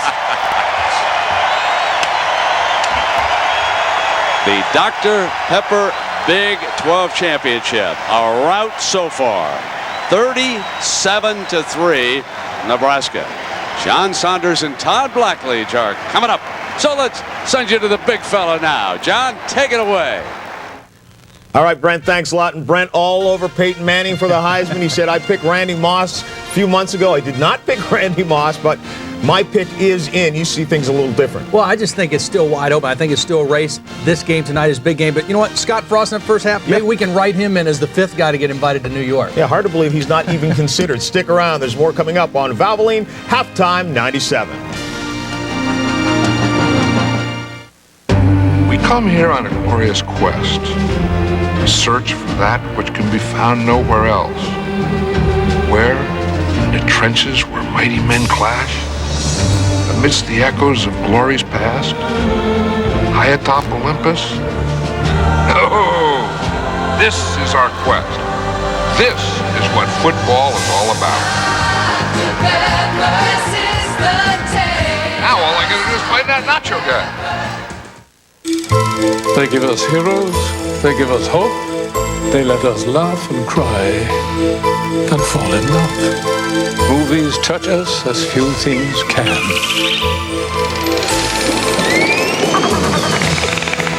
Any technology that heightens the experience of watching movies at home makes life even more enjoyable. DVD video from Philips Magnavox. Technology for the heart, the spirit, and the imagination. There comes a time when you realize you've come about as far as you can on your own. And if you want your investments to go further, you're going to need someone with the expertise and the resources to help you go the distance. It's not an admission of failure. It's an admission of success. It's an acknowledgement of what you've got at stake here. That moment of truth when you say to yourself, okay, no more fun and games. Smith Barney. They make money the old-fashioned way. They earn it. A truck's life is filled with slings and arrows, including the inevitable flying stones and unmanned shopping carts. So we designed Dodge Dakota with software that optimizes dent resistance. Life on the road may be a battle, but Dakota has superior armor. Dodge Dakota. It's full of surprises. Before I quit smoking, I asked my doctor, is Nicorette gum safe? And he said, to quit smoking? Of course Nicorette gum is safe. Smoking is not. People smoke to get nicotine, and they get carbon monoxide and tars, which are deadly. Smoking is the danger. Nicorette can be a big part of the solution. Nicorette lets you use nicotine when you need it to help you overcome your cravings. Don't hesitate for a second. Nicorette gum helps you fight your cravings, your habit, your way. You can do it. Nicorette can help. You're watching ABC. The Huskers, the Stripes, the Edge. Get it all at the Sporting Edge. The Sporting Edge opened its huge new store at the Conestoga Mall in Grand Island. And it has the newest in Nebraska stuff, like Nebraska t-shirts and ties, Husker flags and footballs, Husker trucks and tire covers, Husker glassware and golf balls, Husker helmets and hats, Nebraska candles and clocks, and Husker signs and sweatshirts. Get an edge on Christmas with the newest Nebraska lamps and lockers, tables and chairs, and more. So get the Huskers Edge at the Sporting Edge, Conestoga Mall, Grand Island, Hilltop Mall, Kearney. You're watching the Nebraska Cornhuskers on NTV.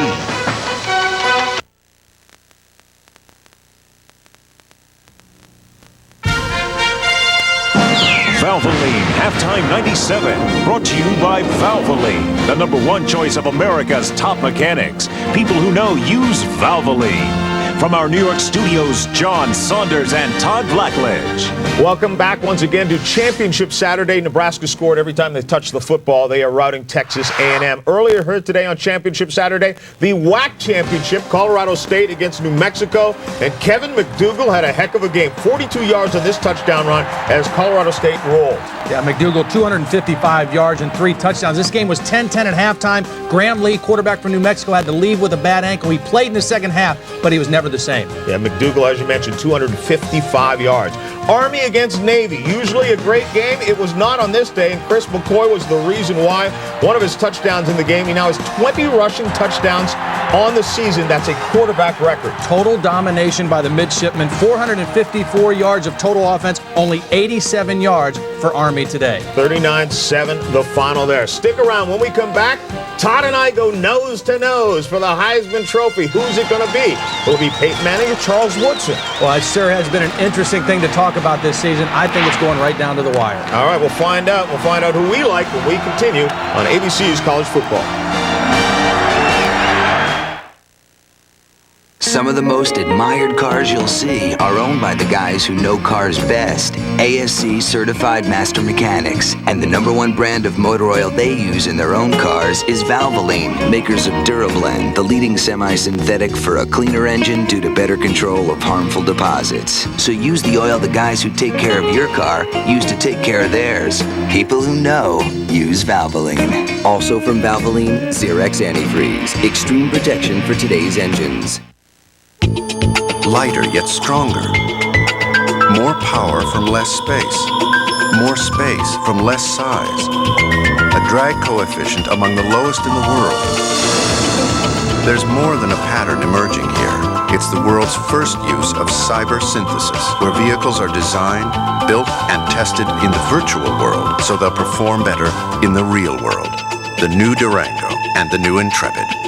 New vision from the new Dodge. There's a lot of things that set A&M apart from other universities. The quality of education that you get at Texas A&M. It has great resources, the traditions of A&M. The network that's out there of Aggies is just so vast. It's not only just a degree that I got from A&M. There's a great deal of responsibility that goes along with that. Responsibility to maintain the integrity and the high moral standards that an Aggie is supposed to have.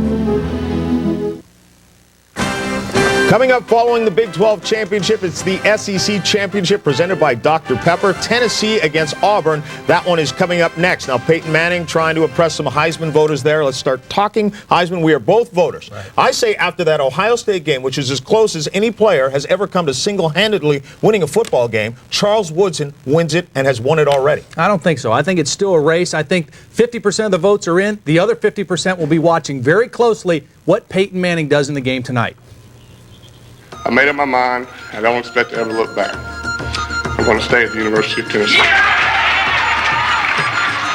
From the day Peyton Manning announced he'd play his final season for the Volunteers, it has been almost a foregone conclusion that he would win the 1997 Heisman Trophy. In leading the Vols to a 10-1 record in their first ever SEC championship game, Manning completed better than 60% of his passes for over 3,400 yards and 32 touchdowns. Terrific numbers, but not the nation's very best. Washington State's Ryan Leaf put up better numbers with over 3,600 yards and 33 touchdown passes, leading his Cougars to their first Rose Bowl appearance in 67 years. But the Heisman isn't won on stats alone, and Manning would still be the Heisman favorite if not for the late charge of Michigan's Charles Woodson. Primarily a cornerback, Woodson built support throughout the season with his spectacular defensive efforts, including 7 interceptions. But can a defensive player win the Heisman? Pitt's Hugh Green finished second 17 years ago, and that's still the best showing by a defensive player in Heisman history. How is Woodson different? He's not just a defensive player. He also excels on offense. As a receiver, Woodson averaged a team-best 21 yards per catch, but it was his dazzling performance of 3 weeks ago in his biggest game of the year that is evoking memories of past Heisman glory. It holds up there. Rodgers takes the ball at the 30. He's hit and got away. Back upfield to the 35, to the 40. He's to the 45. As Rudy has some time. Now scrambles away from one hit. Looks. Uncorks a deep one for the end zone. Phelan is down there. Oh, he got it! He got it! He got it! Oh, my goodness.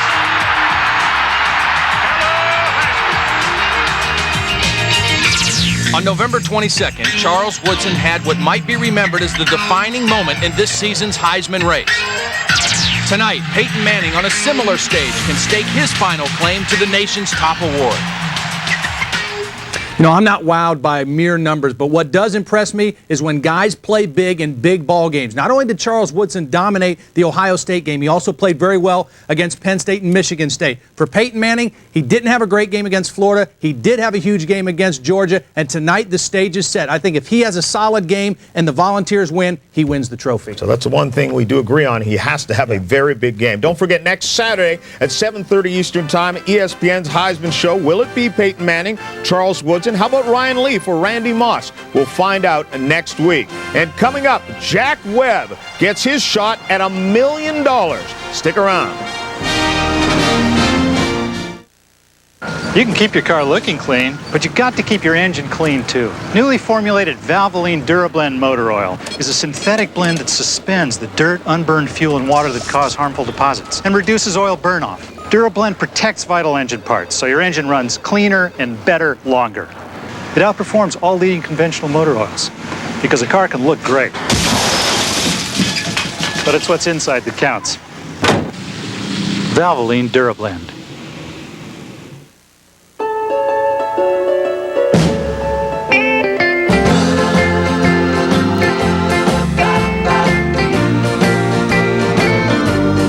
Being 40 or 50 isn't what it used to be. As you continue to change, so can your life insurance needs. To help make sure your life insurance plan reflects where your life is headed, just call your State Farm agent.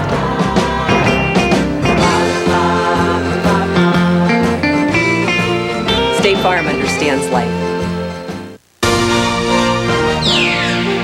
Valvoline Halftime 97, brought to you by Valvoline, the #1 choice of America's top mechanics. People who know use Valvoline. You want to see where the real action is in a college football game? Well, look right here. The domain of the mighty coach. Oh, he's all over my guy. I want to see a popcorn trap on right. 50 yards of pacing room with a little left over to flail your arm. Hi, sir, you been doing much flailing? He doesn't do much flailing. 79, I need a head nod or something.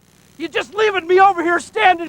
Hey, let's hustle up there. Let's get that going. Let's get that going a little bit. That's what I want to see. Tuesday, their biggest case ever becomes a 90-minute NYPD Blue event. 9:30, 8:30 Central, ABC Tuesday. ABC's College Football is online live. Follow the action from today's championship games, all in America online. Keyword, ABC Sports. Now on Thursday, Burger King Corporation and its National Franchise Association, along with the partners in the American Football Coaches Association, will announce the 97 Burger King Coaches Poll All-America team, likely to include Tennessee's outstanding quarterback, Peyton Manning, the nation's leading rusher, Ricky Williams out of Texas, two-way star Charles Woodson of Michigan, and Ohio State's big bruiser, Big Cat Andy Katzenmoyer. The Burger King Corporation would like to congratulate the 97 All-America team, which will be announced on the 97 College Football Awards Show this Thursday at 8:30 Eastern Time on ESPN. Big money on the line. Let's return to San Antonio and Brent Musburger. Here at halftime, Nebraska leading Texas A&M 37-3. Now it is time for our 97 Dr. Pepper Big 12 Championship Pick Your Kick Challenge. Jack Webb, he's a 28-year-old computer services account representative from Tulsa, Oklahoma. He has his choice of 3 distances. From 25 yards for $50,000, from 30 yards for $250,000, and if he makes a 40-yarder, it's $1 million. Jack Arute, what's he going to decide? Well, let's check and ask Jack ourselves. Jack, what have you chosen now? Where are you going for? The million, the $250,000, or the 50? $250,000. Well, now, what about practice yesterday? How many times did you hit it? 50%. Well, good luck. Thank you. Good luck, Jack.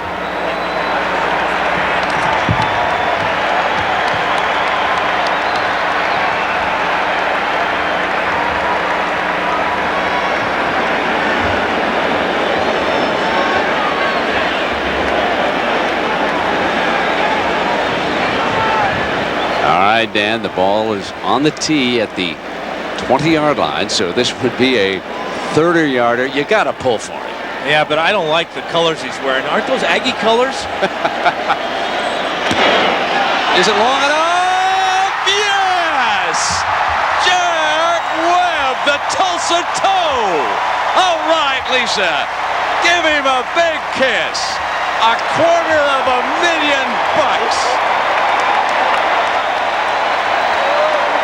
Oh, Merry Christmas to the Webbs. You know, Brent, you really got to hand it to him. Here's 65,000 people here, and you know, he knew he couldn't make it from 40 for the $1 million. But he practiced yesterday. We were out there checking it out. The big question, does he have enough leg? He's right on the money and just over the bar for $250,000. So I guess those Aggie colors were okay after all.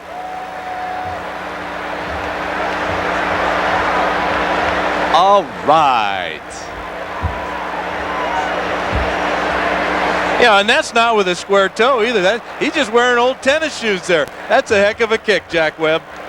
Jackaroot, that was some performance by the young man from Oklahoma. Jack Webb is now joined down here with his wife Lisa and Jack Kilduff. And Jack, you have a very special presentation to make now to a new $250,000.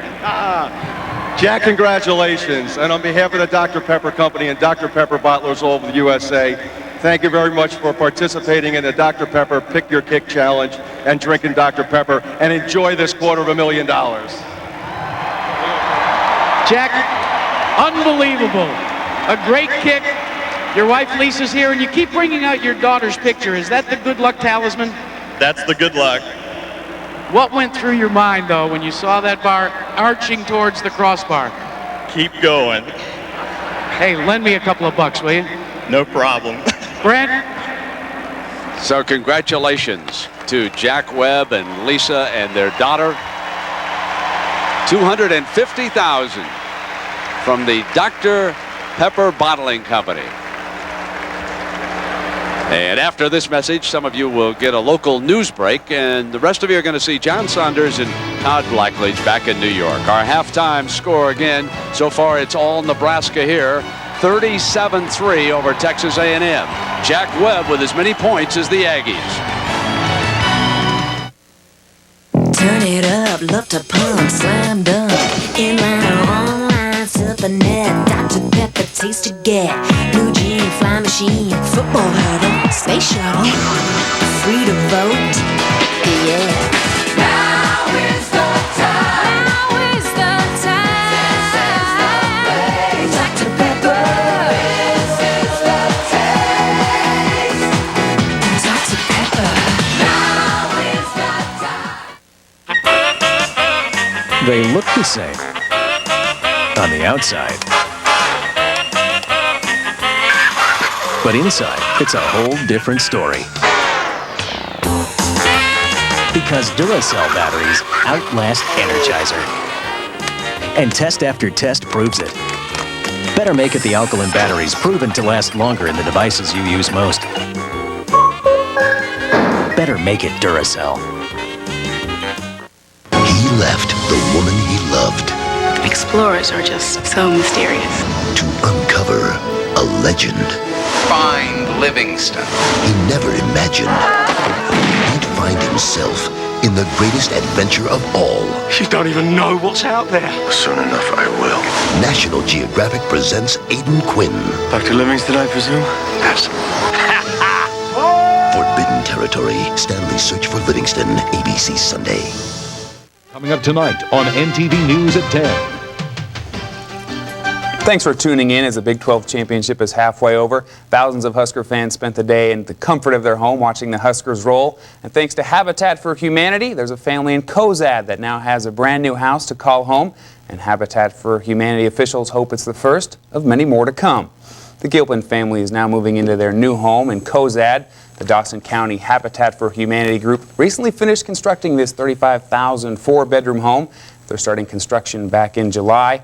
It's the first ever Habitat for Humanity home in Dawson County, and coordinators say they are not only building a new home, they're building friendships as well. In our affiliate to work alongside a family and get to know them, and I can tell you that anyone who's worked on this house has made lifelong friends with the Gilpin family and with the other people who've worked on the house. It's just a way to build relationships at the same time we're building a house. The Gilpin family will still have to cover the mortgage payments, but at no interest rate, and later tonight we'll find out how the Gilpins think of their new home and look at the future of Habitat for Humanity in Dawson County. Those grain piles growing at Nebraska elevators are now getting some serious attention from several states. 10 governors met Thursday and Friday in Seattle to discuss all kinds of issues, including the Union Pacific's freight shortage. Governor Nelson spearheaded a new group called Western Freight Roundtable that will get together early next year to discuss the freight's backlogs. Nelson says this group may find a way to help the problem of grain shipping in Nebraska without creating a problem for coal shipping in Wyoming. In other matters, the governors passed resolutions to reduce flood risk in the West and reduce environmental haze. Well, that's a quick look at local news here around this area. We'll have much more for that tonight at 10 o'clock after the game. Paul will have your weather. Jeremy will have reaction from San Antonio, where the Huskers look like they're going to have an easy victory. So enjoy the second half, and we'll see you after the SEC championship game. Good night. Listen up. I have been to the edge and back, and I will tell you what I've learned. What I have learned is you don't need outer crust. Introducing the Edge Pizza from Pizza Hut, a new pizza with no outer crust, so the toppings go right to the edge. I have been to the edge and back. Join me. 16 pieces of pure pulchritudinous toppings. Have you been to the edge? Try any of the Edge recipe pizzas and get a second medium for only $6, only at Pizza Hut. When I was diagnosed with leukemia, I figured I'd never ride that Harley I dreamed of. We tested Gary at Good Samaritan Health Systems to determine the treatment he needed to fight his cancer. The oncology team concept at Good Samaritan does help cancer patients. Today, because of the good care he got at Good Samaritan, he's back on his feet. And back on my Harley.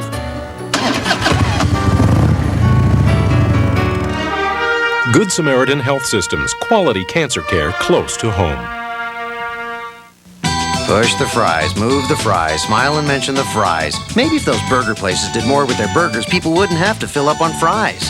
At Subway, our footlongs give you 12 inches of delicious meats and fresh veggies, all on fresh baked bread. So don't just fill up, feast on a footlong. Take the Subway challenge. Take one bite, and if you don't like our footlong subs, you get your money back. Subway, it's the way a sandwich should be.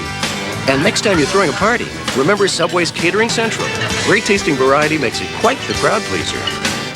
You're watching the Nebraska Cornhuskers on NTV.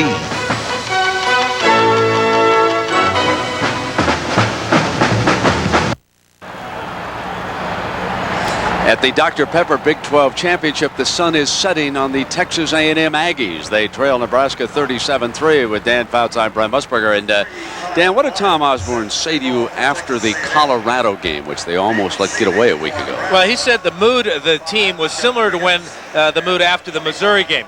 Well, Nebraska goes out and puts 77 points on Iowa State, and right now they're right on pace to put that many on A&M. And the real bad news for A&M is that Nebraska gets the ball to start the second half. Kyle Bryant, the ball on the tee. As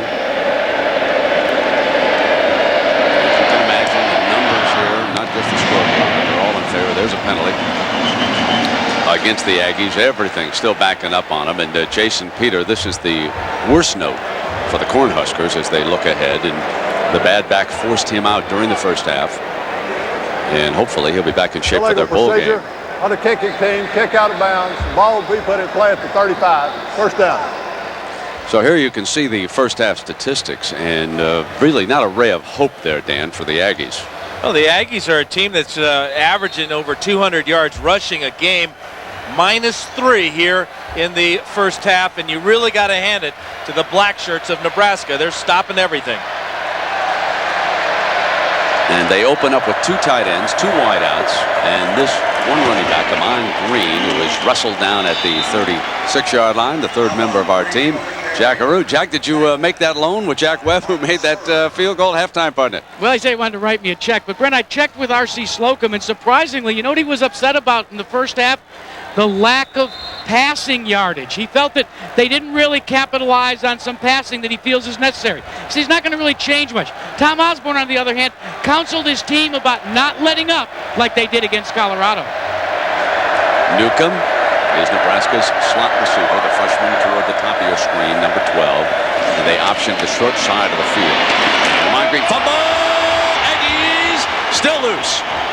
Rebobbled. Aggies signal that they've got it. They certainly had it the first time. Let's see if they have got it again. They dash off the field. The officials, yep, the Aggies come up with that football. That's Philip Myers, number 51, at the bottom of the pile. Ripped the ball loose and really has given the Aggies the best possible start to this second half. Ahman Green with the fumble. And give credit to Toya Jones, number 5, for ripping the ball loose from Green. And then it's really a mad scramble. Good hit by number 5 as Myers wraps it up. So Brandon Stewart and the Aggies with field position at the Cornhuskers 45-yard line. That's the good news. The bad news is they're down by 34, 37-3. They'll go with one running back. He's a good receiver. Sir Parker's number 8. But the offensive line has got a holdout Nebraska. Play fake. Stewart on a throwback, deflected, almost intercepted. Wistrom had jumped into that lane, and he almost picked off that throwback to the short side, and he could have been long gone. This is how good this fella right here is. Check out Grant Wistrom. After the play-action fake, he sees the lineman coming out on this screen pass, and if he picks this one off, he might go all the way for a score. Another first-round pick in the NFL draft, number 98. Want to watch him, he'll get down on the right side of the defensive line.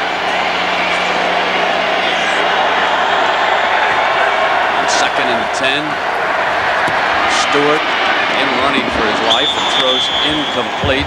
That's Chris Cole, the sophomore from Orange, Texas. Incomplete. The comparison of our two quarterbacks, and well, might tell the story of this game. Scott Frost, 10 of 11, and the 11th was dropped. Should have been caught. He's also rushed for 40 yards, scored a couple of touchdowns, and the number's not nearly as good for Brandon. Sneaking a peek, were you, at those numbers up on the screen, Scott? We caught you. He's got to like them. They're beautiful. You got to like him, too. 3rd down and 10. From the pocket, deep and overthrew the wide receiver, Chris Taylor, freshman, number 42, and not a well-thrown ball.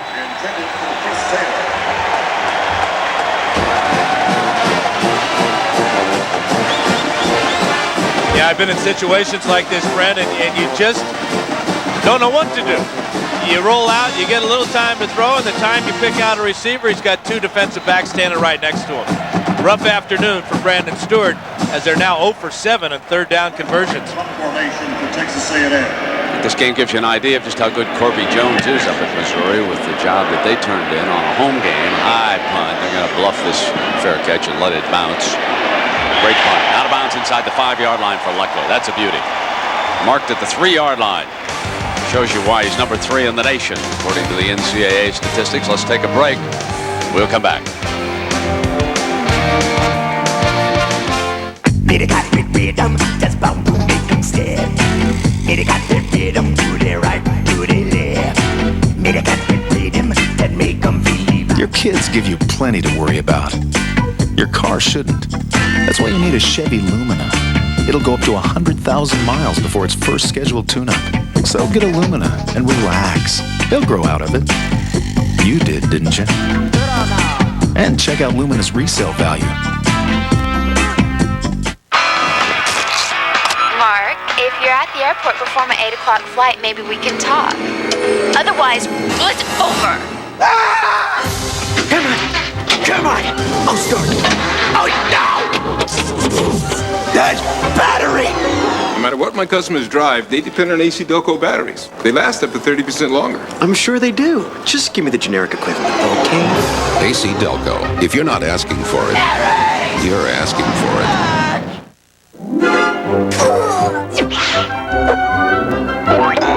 Hey guys. Need a smile? Call Domino's. Yes! A Domino's deep dish does the trick. An inch thick with cheese baked to the edges. And now with 3 toppings, $8.99. Any second, $4.99. But we deliver more than great pizza. At Domino's, we're delivering 1 million smiles a day. Tim shows out the ropes at his singles bar, but nobody expected this. I could always just drive you to work in the morning. What kind of car do you got? A new home improvement ABC Tuesday. It's all Nebraska at the Dr. Pepper Big 12 Championship. And a reminder, at the end of the game, we'll select the Chevrolet Most Valuable Player of each team. And today, Chevrolet has awarded over $6.5 million to the scholarship funds of America's colleges and universities. Scott Frost and the Huskers coming out from inside the 5. Nothing doing for Ahman Green. Sharp tackle by you-know-who. Dat Wynn. What a performer he has been through the years for Texas A&M. You know, the amazing thing, he's playing inside linebacker. He's 6 feet tall, maybe. He weighs 215 pounds, and he averages 10 tackles a game over 3 years. That's incredible. 4 today. Osborne's offensive assistants decide to use a couple of tight ends and the freshman Matt Davison. That's Davison in motion to the short side. They're going to play fake this one, and they're going to throw it out of the end zone. Overthrew the tight end at the 20-yard line. 3rd down and 11. Might not have made that call had it been a tight game. I think you're right, Brent. I don't think Tom Osborne wants to be thrown out of his end zone in a tight game, but this is not a tight game. You know, A&M had a real opportunity after the Ahman Green fumble, taking over at the 45-yard line, but going 3 and out. Perhaps now they can make a turnover and get it in the end zone. Looks like the only way they'll be able to score. Here's 3rd and 11. Quarterback draw, and Frost way short. So Nebraska punting out of its own end zone. Bernard and Wynn again. Number 9 is a dandy, isn't he? And that tackle, I think, really got Scott Frost's attention. They really blasted him. He's taken a lot of big hits this year. That was a nasty one from the blind side. Dante Hall back deep to return Jesse Cush's punt. Cush watching that in line to make sure that he's standing in front of it. Left-footed punt. Hall going to give Texas A&M good field position. Inside the 40 and free. 35, 30. Puts a shake and bake move on the punter. Down at the 17-yard line. Cush makes the touchdown-saving tackle.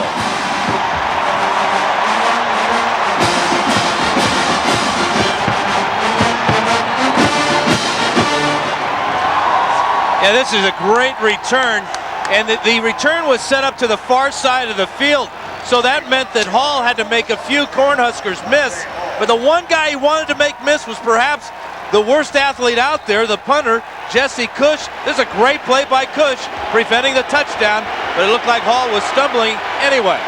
Now Stewart with field position inside the Huskers' 20-yard line. Parker is his lone running back.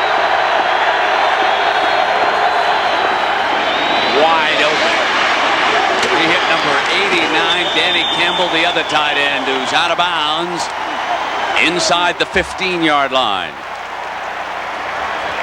To say that it's imperative for A&M to score on this possession was it's obviously stating the obvious, but you know, Campbell is going to give it his all after the catch. Big tight end, strong guy. R.C. Slocum likes his 2 tight ends. They got to get this ball in the end zone. It's imperative the Aggies score their next 4 possessions, partner. 2nd down and a 4. This is Hardeman. He was the big, durable back doing the job against the Longhorns last week in an ugly rainstorm down at Texas A&M. That was a good job by the Aggies that day. Brian Shaw making the stop. And now they're back in 3rd and 3 against this Husker defensive coach McBride. And they have not had any success on 3rd down. 0 for 7 so far this afternoon. Let's see who makes the play here.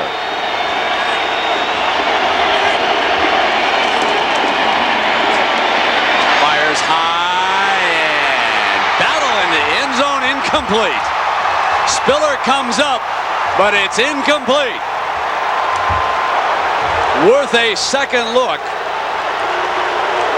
Man, I thought he caught it. Spiller is really arguing as if he did. A lot of times players will do that, but check him out right here on the post pattern. Good protection for Stewart. This is a great catch, great effort by number 87 here. Nope, good call by the official. The ball was loose over his shoulder on the ground. Disappointing result for Spiller and the Aggies. Up over the top of the shoulder. So it is 4th down. And Stewart going out, and McCown is going to throw it. Incomplete. So trickery on the part of the Aggies fails. They line up the backup quarterback in the shotgun, and they send Stewart in motion out to the right. This is one of those plays that Dan Fouch used to draw up on the sandlots when he was growing up, when he was a young boy. Yeah, and it worked about as well on the sandlot, Brett. And the defensive line makes the play again. McCown trying to go across the middle to one of his tight ends. But watch the effort here. There's the block pass there. And that might have been picked off by the defensive backs of Nebraska. McFarland deflected it for the Huskers. 1st down for Scott Frost. I've got a question about that play. Ahman Green powers the 16. Now, because A&M has thrown out of the shotgun several times today, it couldn't be that different a look for them to have McCown throw it, could it? Unless you just want Stewart out of the way here. Well, Stewart is right here. Here's McCown. Stewart goes in motion here. And it doesn't fool anybody. Nebraska doesn't react. Look at McFarland right there. And then watch the play by number 99, Jason Wiltz, as he snuffs it. But McFarland might have caught it anyway. Here's the toss to Ahman. He is stacked up and keeps on plowing beyond the 20-yard line. Well, McFarland recognized that another quarterback was standing back there in the tailback spot. It wasn't Parker, wasn't Hall, wasn't Hardeman.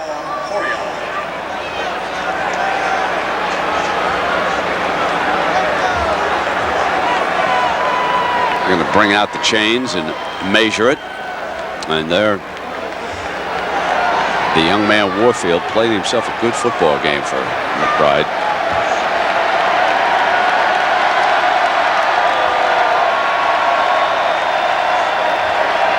Now here it is one more time. Stewart going in motion, but a real heads-up play by Octavius McFarland as he recognizes where the quarterback wants to go with the pass, and Jason Wiltz with the deflection.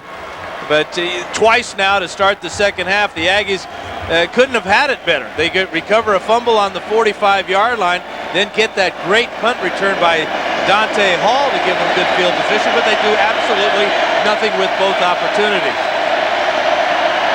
Frost and the Huskers ready to go. Needing inches easily.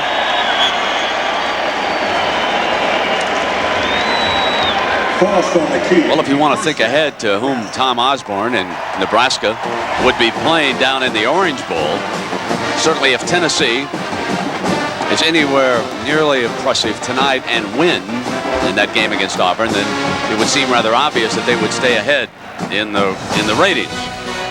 But Tennessee needs to win, and they need to be fairly impressive about it because Florida State's closing in on their heels in that 4th spot in the polls. And here on 1st down, Frost with the option to the wide side.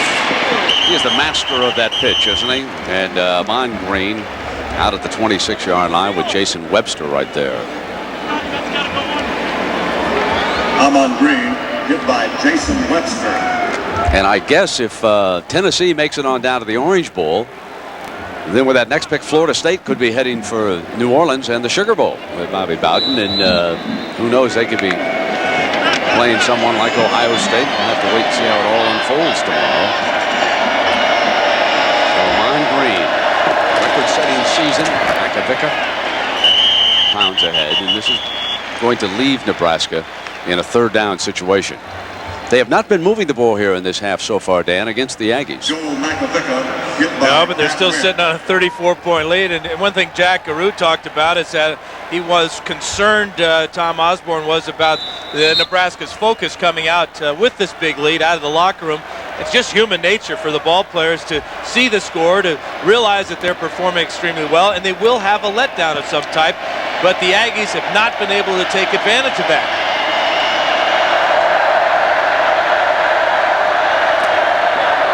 And on third down, Frost fires. Davison drops it.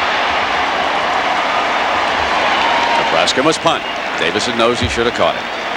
Cross pass intended for Matt. Thrown just a little bit behind him to the inside shoulder, but obviously Scott Frost upset, as well he should be. The receiver gets open, the quarterback delivers the ball. They're not all going to be perfect, believe me. The voice of experience. A lot of one-handed catches by guys like Jefferson and Joyner and Chandler and Winslow. Kush going to punt again here, Dan, and see if Hall can get off another good return. High spiral. And he's forced to make the third catch because of the hang time on that punt. It's a 41-yarder and a good one. So the Aggies will be coming out from their own 31-yard line when we come back.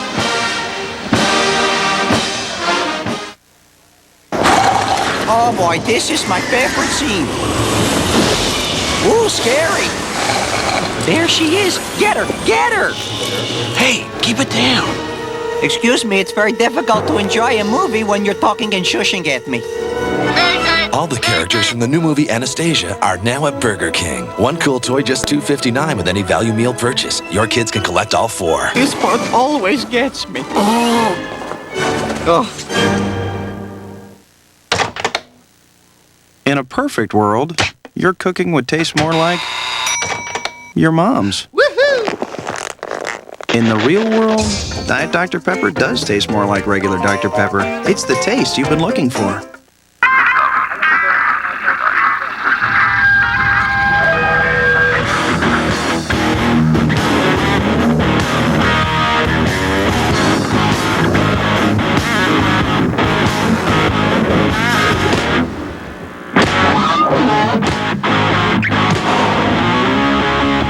We wouldn't recommend trying this in just any car.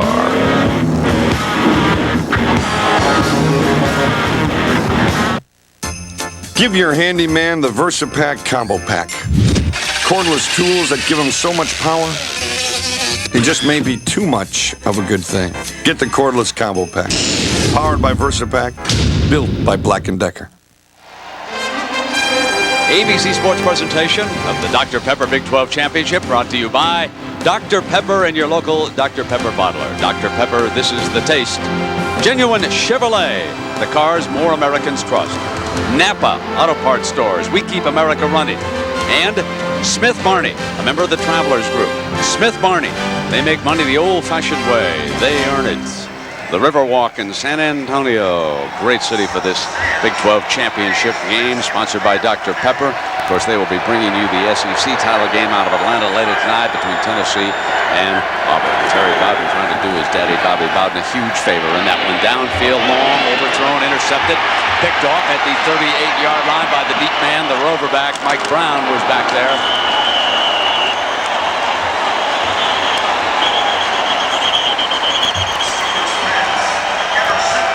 You talked about him being the deep man. That's exactly where Mike Brown was on this play, Brent. Brandon Stewart trying to make something happen, give his receiver a chance to make a big play. But when you got two defensive backs back there, that's usually going to be your result, as Mike Brown gets just his second interception on the year. And I know one thing about RC. He cannot believe that his offense is being totally shut down by Nebraska. A lot of other coaches around the Big 12, though, are not that surprised. On the option, short side, and Shevin Wiggins, the wingback, the ball carrier that time. That's his first carry of scrimmage. You know, there is a story that did not receive much attention nationally. I don't know how much it got back in the Lincoln, Omaha area, but a year ago, the week prior to that Texas game, remember they came out of a tough battle in some bad weather conditions. Nebraska did against Colorado at home. Several of the players came down with the flu, and not much was made of it. But this year, about 8 weeks ago, Osborne ordered up flu shots for the entire team. And when I asked him about it yesterday, he said there was no question that the team was not healthy a year ago, but they are this season. I'm not offering any kind of an alibi over what happened last year. And they didn't either, Brent. You know, to their credit, they said, hey, we came out flat. We weren't prepared. Texas made a great play on the 4th and short, and they never mentioned anything about the fact that they went in less than 100% healthy. Well, it'll be interesting, Dan, to see who they do draw down in the Orange Bowl.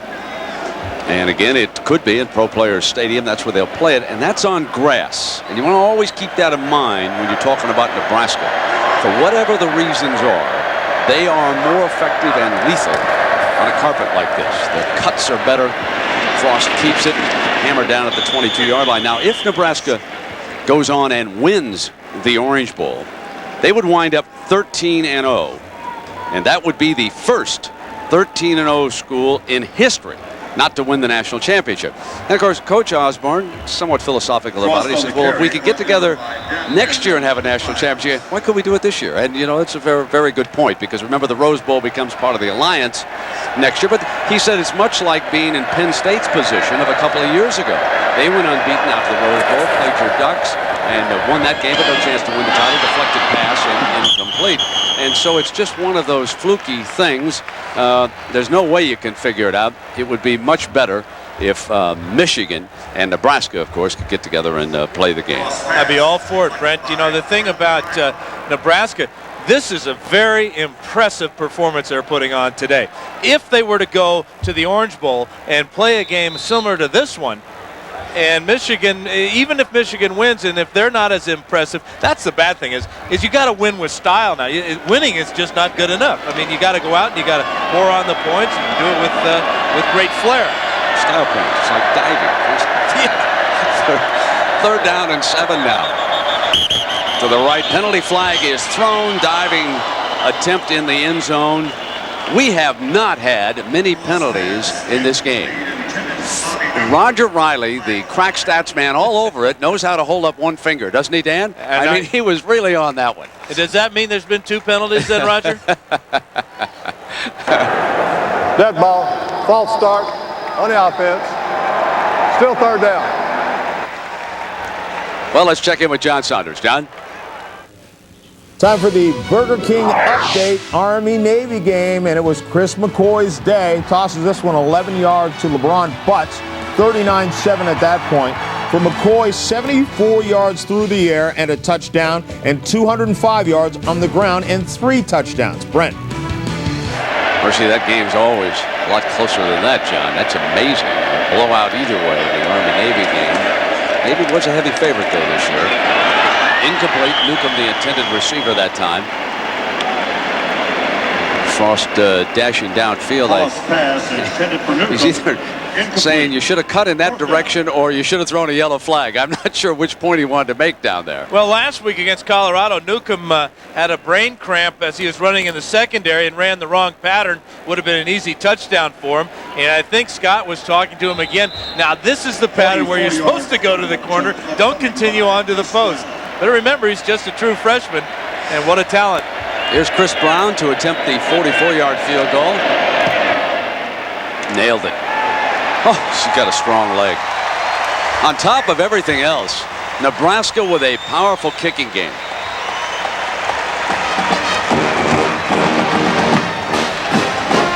So Nebraska puts 40 on the board right now.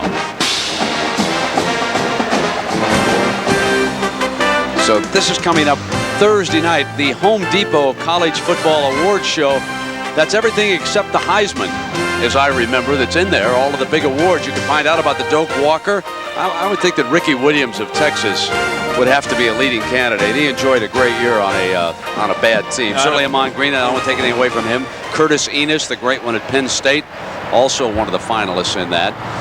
Don't think there's any question, ladies and gentlemen, about the Jim Thorpe. I think we can just send that award to Ann Arbor, Michigan, to a fellow by the name of Woodson up there who plays for the Wolverine. Going to get a workout from Ryan Leaf. Dan, you haven't seen Ryan in person.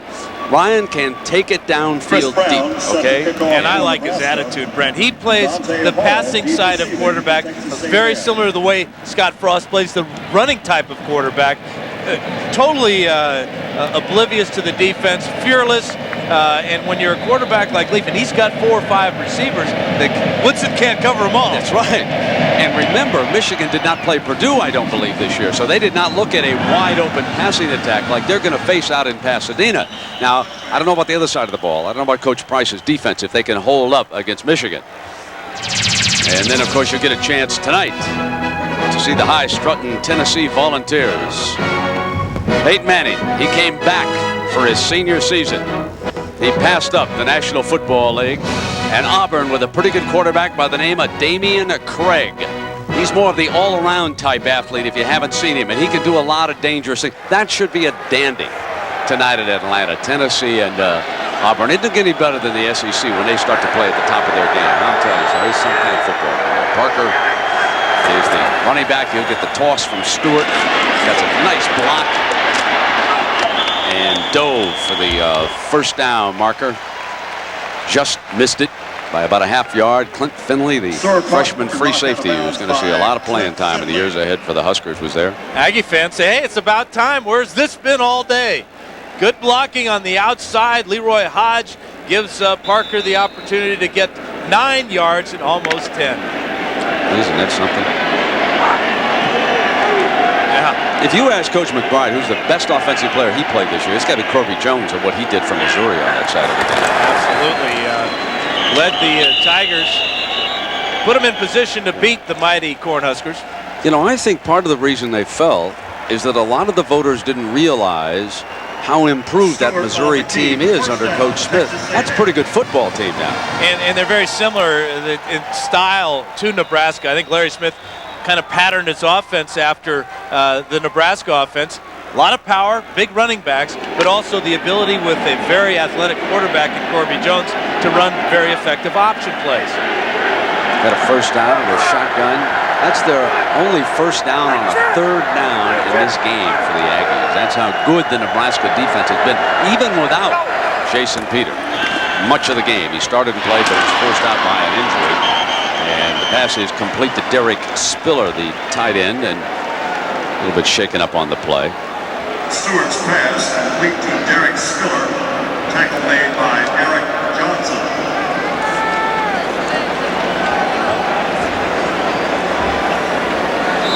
.6:19 to go here in the 3rd.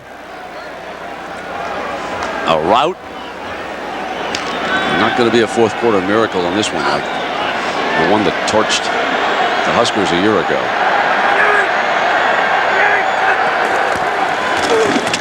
Parker slashes through, breaks a tackle, and finally down at the 46-yard line. Let's go down to Jackaroo. Jack. Well, Brent, you mentioned about how well Nebraska was able to step up and fill the void left by Jason Peter. There's a reason for that. The great thing about the Nebraska program, not only about walk-ons, is they try to play as many people at home as possible. Consider this statistic. The last 2 home games against Oklahoma and Iowa State, they played over 100 players in each game. That's 34 more than they could bring to this game. That's amazing, isn't it? When you go in there and watch him, Jack, what do we have through the years? Inside handoff out of the shotgun to Sir Parker. And also, Brent, when you have a championship game, it gives you that extra week of practice. Then you go to the bowl game, you get those extra couple of weeks of practice. So the Nebraska program just keeps rolling and rolling because they make these bowl games. They play for national championships. They have their pick of the country as far as recruiting fine young athletes. And they're allowed to play a lot of them and practice a lot of them. Great facility up there in Lincoln. Of course, they were one of the originators of the great weight room and weight training through the years. Wolf fires complete to Bumgardner, who hung on. Battle for about a half yard. You know he's going to battle too. Yeah. Because the poor kid dropped that ball at where he was wide open in the second half. And look at the effort that he puts forth on this play. Doesn't go out of bounds after the catch right here as he gets away from Harrison, and then about 12, 13, maybe 106 Huskers hit him. Here's 3rd down and 3. And Wistrom said he was pulled across. Let's see if the officials agree with that. He was pointing at Chris Ruman, left tackle for the Aggies.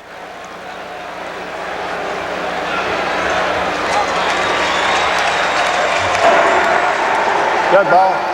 False start on the offense. Still 3rd down. You know what his nickname is, folks. Gotta be Digger. Done a good job. Kept this game moving along here.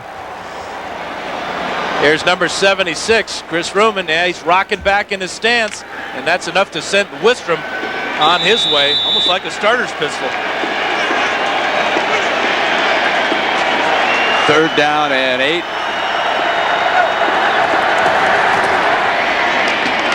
Short of the 1st down. They've got to throw that ball deep enough for a 1st down on those 3rd down plays, Dan. You know that. I just don't understand it unless RC had already decided to go for it on 4th down, and why not, trailing by 37. But I always like to have my receivers go at least as far as the 1st down marker so that after they catch the ball, they don't have to worry about turning around and trying to break a tackle and make the 1st down. Been a pretty good season for the Aggies. It's too bad it's coming to such an unfortunate ending. Well, it appears to be right now anyway. So here's 4th down and they're wide open. They put it. There's a penalty flag down on the play. And there's another one. Ralph Brown upset over here on the corner. I think the first one's going to be illegal procedure against the Aggies. Second one is a dead ball call.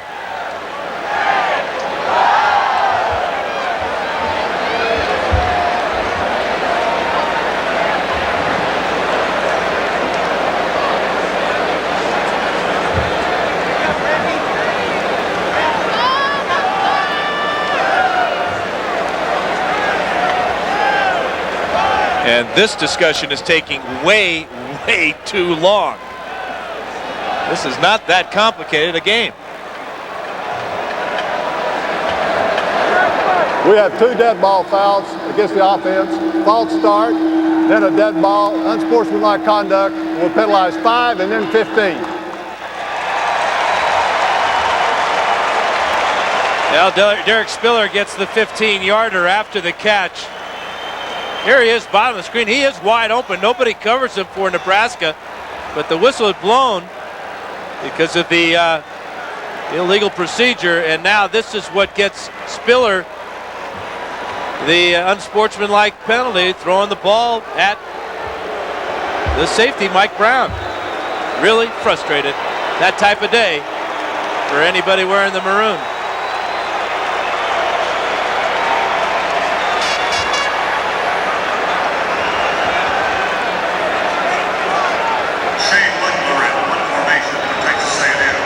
Obvious. Leckler. Oh, what a great punt. Oh, did he turn that one loose? Oh, Newcomb just lets it go on into the end zone. 67 yards on that punt, ladies and gentlemen. He whaled that pigskin, didn't he? And Nebraska's whaling the Aggies right now, too.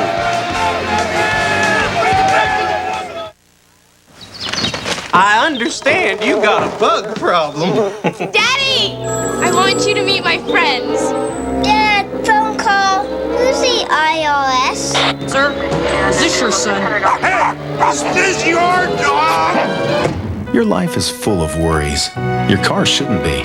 Get a Chevy Lumina. It's reliable, comfortable, and it's one less thing to worry about. Sir, is this your house? Heck, Lumina can even save you $1,000. Sir? rock, rap, fast food, cool, dude. Hole-in-one, home run. Dr. Pepper, taste the fun. Movie star, classic car, talk show, Bobby and Ken will twist again. Instant replay. Now is the time. Now is the time. This is the place. Dr. Pepper. This is the taste. Dr. Pepper. Now is the time. These days, it seems like everyone's getting into racing. So make a pit stop at your local Napa store. This Napa Gold Championship Edition die-cast truck, a detailed replica, the one driven by 96 Truck Series champ Ron Hornaday, is just $24.99 for a limited time. And the holidays are sure to run more smoothly when there's a shiny new battery in your sleigh. The Napa NASCAR Select battery will make sure you get to all the places you promised to be for as low as $69.99. Only at the Ho Ho Holiday Sale, going on now at Napa. Coming up following the Big 12 championship, it's the SEC championship presented by Dr. Pepper. Number 3 Tennessee against number 11 Auburn. Earlier tonight, Peyton Manning and his squad arrived. Manning came back to school, looks to win the championship and perhaps the Heisman. We'll find out later. Brent, back to you. All right, John, thank you very much. 43, Nebraska eyeing a return to the Orange Bowl, but this time the stakes a little bit higher, and Jason Peter hopes to be ready for that game, forced out of this because of those back spasms. But like the warrior he is, he suited up and started this game and was forced out of it. Now his offensive teammates will take it on over. Using the fullback, Makovica, and that win making the stop. Jackaroo, we can't say enough about Scott Frost. Originally going to Stanford, then coming back home to Nebraska and stepping up as number 1, trying to replace the great Tommy Frazier, huh? Well, Brent, also, there's a different kind of Scott Frost out on the field today. At first, I thought it might be as a payback to the fans that booed him in Lincoln, but I'm beginning to think that maybe he's letting all the Big 12 coaches know that voted him 3rd in the All Big 12. Maybe he's trying to deliver a message to them today. There he is. Out to the 27-yard line. Yeah, but you know, Jack and Brent, Scott Frost is 0 for 3 here in the second half. He's killing the Cornhuskers. Well, here's the kind of day that the young man, Newcomb, enjoyed. Running, catching, and returning. Star of the future and a decision to make as far as Tom Osborne and Newcomb are concerned. Does he become a quarterback or does he stay on the outside? Like Coach says, we'll make that decision when we have to. And Frost made the decision for a first down. Keeps it to the 34-yard line. You know, Dan, when I think about the coaches voting here for Scott Frost, and again, in case you did not hear, the coaches voted Frost on the option. The 3rd All Big 12 quarterback. The first one, Corby Jones. We've been talking about him. The young man, the transfer student at Kansas State. I was looking at the numbers today and checking, and the young man at Kansas State has had a fine year, and so too certainly we know has Jones. It's almost too bad that there wasn't a separate spot for Frost on the first team, you know, like athlete, you know, and you can pencil him in down there. Well, you know, Brent, when you look at, here's that pass I was telling you about, huh? You know, he had a wide receiver all alone down here. Davison was breaking free, and apparently Newcomb didn't see him in time and pick him up.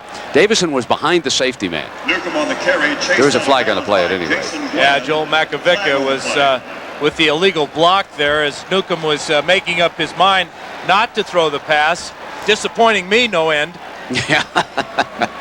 We want to see him throw the ball, right? Well, you know, you talk about him being a quarterback. He still has to beat out Frankie London. Here's the block here in the back by Joel Makovica. That's the one that wasn't called in the first quarter. Remember that?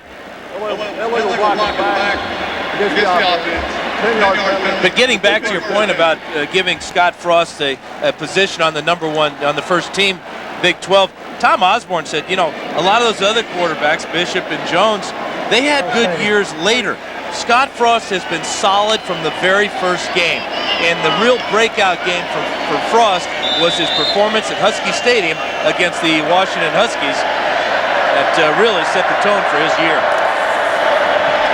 Inside, shuffle pass off to Green down at the 32-yard line. And you know, when you rush for 1,000 yards and you pass for Ahman 1,000 Green, yards, you're more productive for your offense than if you were to throw for 3,000 yards and not rush for any.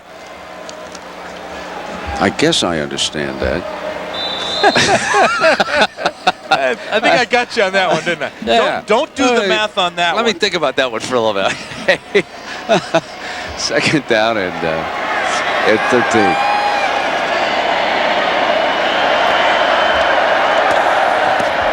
Ross going to put it up. Fullback and not going to pick up battles for that first down. What great effort. Powers across midfield. Fumble. Put it down.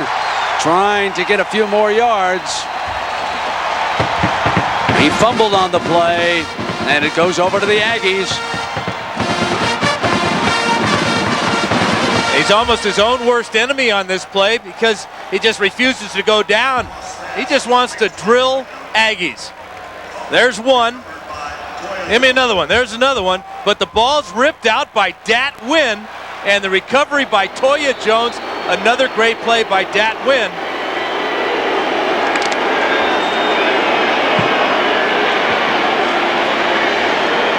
That's about the only number that's even, isn't it? From the shotgun, Brandon Stewart. Sets the screen. Dante dances to the 45-yard line. Good gain on first down of about 7 yards that time, and the tackle by Joe Walker. The Aggies are going to be in good shape for the future. They get Hall back, they get Parker back, Stewart's back, Tiki Hardeman. Tight end Spiller will be back next year, along with their receivers.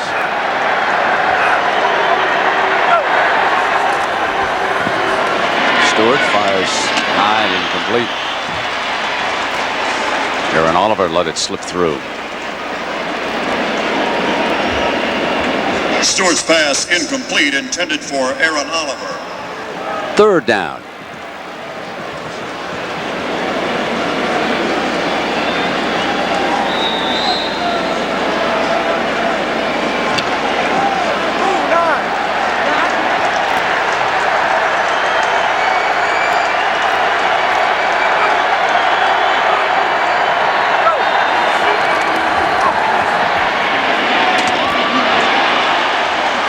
No penalty flag, but it looked close down there, didn't it? Brandon Harrison with the coverage for the Cornhuskers. Here he is, number 2, bottom of the screen, working with Chris Taylor. And that's a nice play. Taylor should have made that catch, though. And I'm not sure I understand what the punting team's doing out here, unless they fake this one and check out Chris Taylor at the bottom of the screen. Unless he throws it. You know, he's got a great arm, Leckler.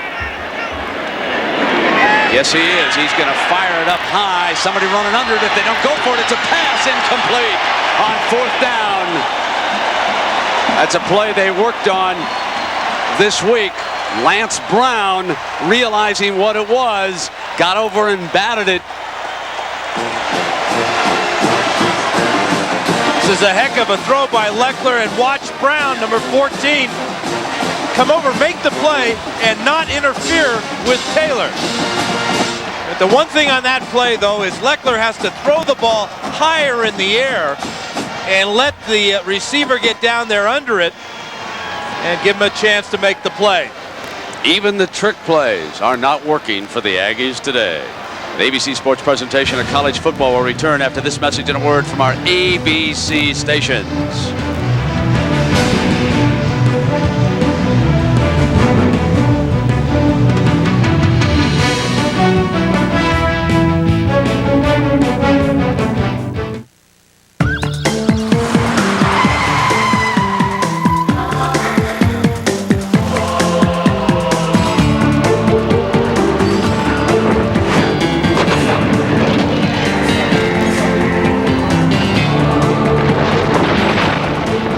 Chevy Blazer with the driver control system.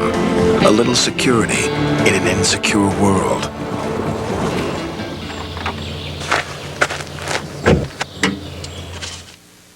Some of the most admired cars you'll see are owned by the guys who know cars best. ASC certified master mechanics. And the #1 brand of motor oil they use in their own cars is Valvoline, makers of Durablend, the leading semi-synthetic for a cleaner engine due to better control of harmful deposits. So use the oil the guys who take care of your car use to take care of theirs. People who know use Valvoline. Also from Valvoline, Xerox Antifreeze. Extreme protection for today's engines. Number 3 Kansas is out to prove they're the best team in the nation. But first they'll have to make soup out of the Maryland Terrapins. Sunday at 1:30 Eastern on ABC. Savings to infinity and beyond. It's the big toy story at Video Kingdom. Video Kingdom has the best gifts for the kid at heart. Like an RCA big screen TV for just $5.99. An RCA home theater system is just $3.99. Camcorders start at $4.99. Plus, everything at Video Kingdom is free for 6 months. Get all the best toys for big boys and girls. Hurry to the big toy story. On now at Video Kingdom stores across Nebraska. Jer, hi, I gotta tell you, I just bought Don a phone from Alliance Cellular. Oh, they're great. They got those terrific rate plans and free minutes. This holiday, give the gift of gab.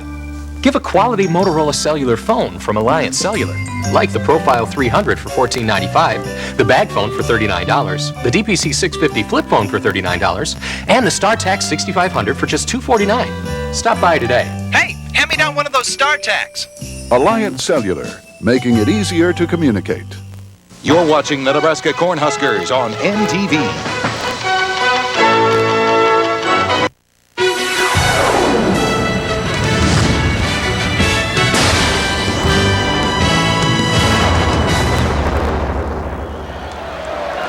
The fourth quarter of the Dr. Pepper Big 12 Championship.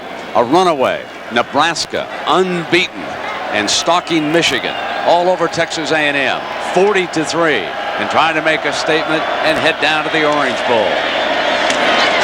And they hand off to Green, who battles his way across midfield on the first carry of the fourth quarter. And Dan Fouts, I'm Brent Musburger, the third member of our team here today, Jack Arute. And Jack, this has been a great city San Antonio has for this championship game. Hasn't it, partner? Brent, it's been absolutely terrific. In fact, look, I got myself a little souvenir of San Antonio, and the guy said what they need to do down here is what is the Mexican hat dance. I got one for you and Fouts, too. Happy feet of root, we call him, ladies and gentlemen. A little light in the loafers, I think.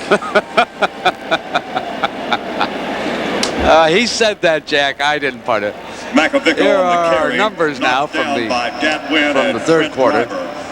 This powerful Nebraska team against R.C. Slocum, the winningest coach in Texas A&M history, but he will not add to that total here today in San Antonio. Your numbers look like this, Dan. Well, what do you want me to check? This one? How about that one? Yeah, that's close. And then look at that, 223 yards rushing. They come in averaging almost 400, so they're a little bit off their game. Where's John Makovic and James Brown when we need them? Not even that play would help, come to think of it. They're just totally relentless on offense. First down, they can Nebraska. hit you with the power, go outside, and Frost is having a big day as well. Want to make a prediction on the upcoming Tennessee-Auburn game? I like Tennessee. I like Peyton Manning. I think that he realizes that he can silence people like John Saunders, you know, those doubters. He feels that, you know, good game tonight, win that SEC championship, and then have a shot at the national title. Frost going to pull it back out. One hopper for Brown, and it's incomplete.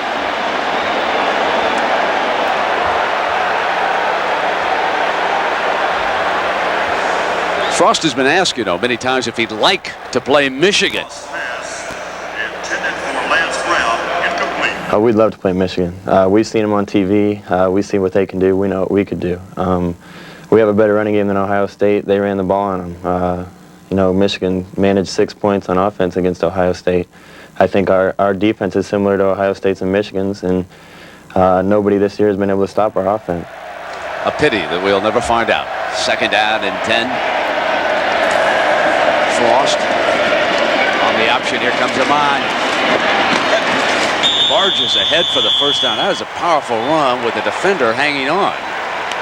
Ahman Green on the carry, tackled by Rich Cody. Jack, what's your feeling about Michigan and Nebraska? Well, I'll tell you what, Brent, I don't really care about my feeling as much as what Nebraska fans feel. This is the hottest selling T-shirt here today in the Alamo Dome. Check it out. They're going to root for Ryan Leaf and company in the Rose Bowl. Key word there, temporary. You never know when you'll be facing somebody like that again. But 1st and 10. Ahman picking his way behind Anderson, and then he slams to the 31-yard line. When you think about any weakness that this Nebraska team may have, it's in their secondary. And remember, today that secondary has played extremely well, picking off Brandon Stewart twice, and he had only thrown 2 interceptions all year. Dan, the one thing that can get a team like Nebraska into difficulty is if you get ahead of them and you force Osborne to go to a passing game. It is difficult sometimes for him to play an extreme game of catch-up against a Tennessee or a Florida State or somebody like that. It certainly doesn't happen often. That's right. 2nd down, and here's Frost busting free. 1st down for the Huskers. Jones bringing him down, the safety. But, you know, I think that answer, the answer to that question may lie in number 12 we've seen today, Bobby Newcomb, and his ability to make plays as a wide receiver for the Cornhuskers. We saw Tennessee. UCLA began its great comeback in the 2nd half and came up short against the Volunteers. How do you think Tennessee would match up against Nebraska if it comes to that? Well, I kind of like Nebraska against anybody, and I would love to see them play against Michigan. Makovica stopped after a gain of about a yard. We've seen Nebraska 3 times this year. Once was against Oklahoma when they absolutely blew away the Sooners 69-7. We saw them the next week against Missouri in that unforgettable game. But this performance all up and down the line has been dominating for the Big Red Machine. Makovic is shaken up. Leg injury, and he is coming off here on the near side. There he is. Looks like he might have had a right ankle sprain to begin with. He's got more tape on his right shoe than his left. Legate now the fullback. 2nd down and 9. Green still in. So Frost behind Legate's block breaks free. Reaches for another 1st down at the 10-yard line. Yeah, the thing about Frost is he's a big guy. You know, he's 6'3", weighs 220 pounds, and I think that people don't realize how fast he is and how quick he is.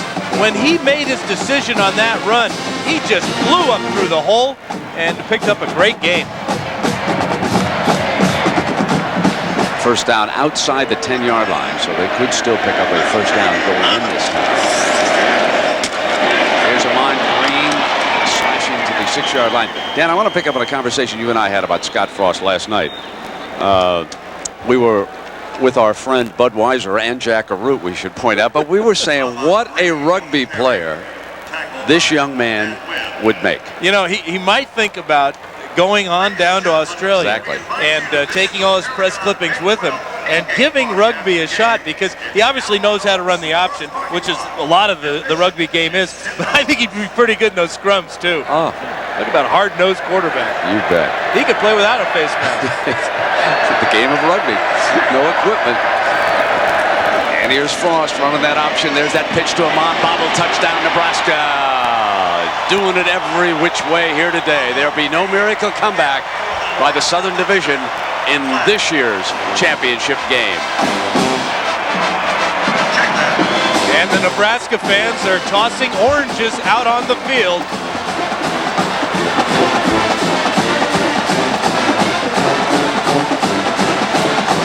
Six yards out, and Ahman Green makes no doubt about breaking that plane of glass on the goal line that time.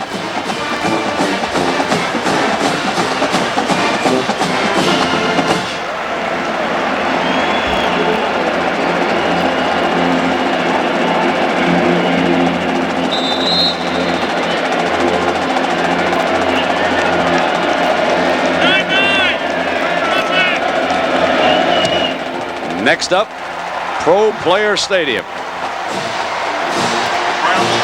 Bring on Tennessee or Florida State or anybody else. The Huskers will be there.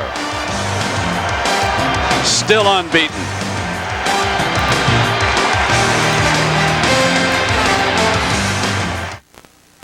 Welcome to my world crisis. In a world where mass media controls everything, one man has gone too far. Outstanding. But he's got one small problem. Bond here. Would you please kill Mr. Bond? Was it something I said? Tomorrow Never Dies. Rated PG-13. Starts Friday, December 19th. Somewhere, some poor slob's punching a time clock. He don't know what he's missing. Wake up, come on, get up, son. We gotta go.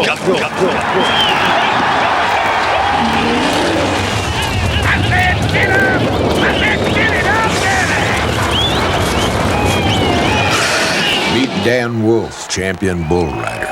This is what he does. This is what he drives. Pretty nice life. Chevy S10, like a rock. Let's go! Vacation travelers know that when it comes to renting a car, there's really only one place to go: National Car Rental, especially if you're going to the happiest place on earth. Because as the official car rental company of Disneyland in Southern California, National gets you in your car and on the road fast for a family vacation you'll never forget. So what are you waiting for? Let's go to Disneyland with National Car Rental. National Geographic presents Aidan Quinn. Dr. Livingston, I presume? Yes. Forbidden Territory. Stanley's Search for Livingston. ABC Sunday. 11:13 to go, and time permitting, we'll have the Thrifty Car Rental postgame report with John and Todd. They'll get you right up to the minute as we lead you into the Tennessee-Auburn game, the battle for the SEC championship presented by Dr. Pepper. Short kickoff this time. Going to be fielded at about the 12-yard line, and Taylor left return because that's where the kickoff was placed, out to about the 26-yard line. Jack Arute. Brent, there's one fella that wishes he was on the sidelines today that calls the radio sidelines for Nebraska. Gary Java suffered a problem, a medical emergency, and he is not here today. Our best wishes go out to him. But guess who they got to replace him? Dan, you know him, Jerry Taggy. Yeah, I know him only too well. Back in 1971, I think it was, Brent. My Ducks went into Lincoln and lost to Taggy's Huskers, 34-7, and by the looks of this score, we did pretty good that day. First down and 10. Stewart wanted to set the screen and almost picked off in the middle. Oh my. That was Tony Ortiz. Pretty good looking football player, number 37 is. Watch Ortiz get after it, and look at this. That's the early edition, huh? Hot off the presses. Wow. You get that first copy, but you Nebraska get that. wins it. That's it. All you have to do is fill in the final score. There's a scoop. This was printed 4 days ago. 10:58.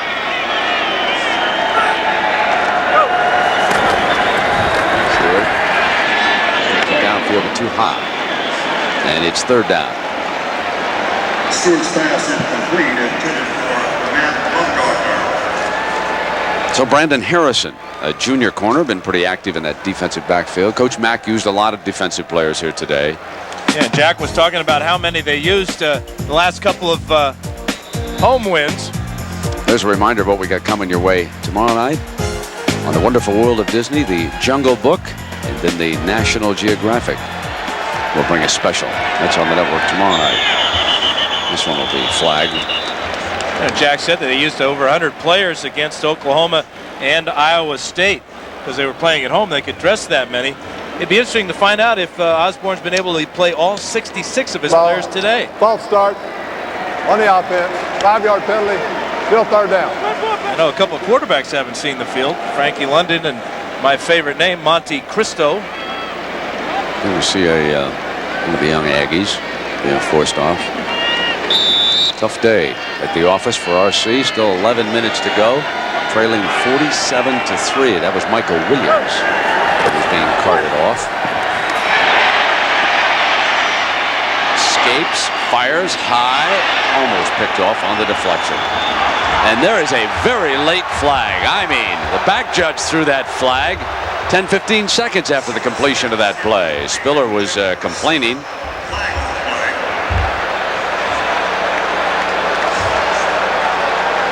And they get the call. They might have just had those flags tucked a little bit too deep in their pockets.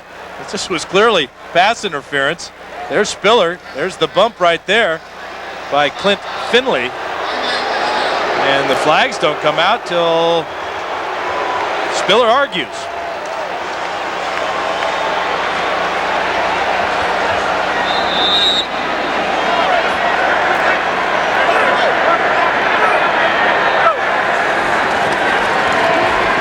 Stewart in the pocket. Fires for a first down. He put the ball in Chris Cole's hands. Report on Michael Williams from the sideline as concussion. So the young man finished for this game. And of course, the Aggies will be heading on to a bowl game. They'll get a chance here to regroup in a few weeks and erase the memory of this one. It is interesting that these two teams have not played each other since 1988. That was the kickoff classic, played in New Jersey. And all the other games were played up in Nebraska in the series. This is the first time they've met down here in Texas. You could see the yellow come flying by at the tail end of that.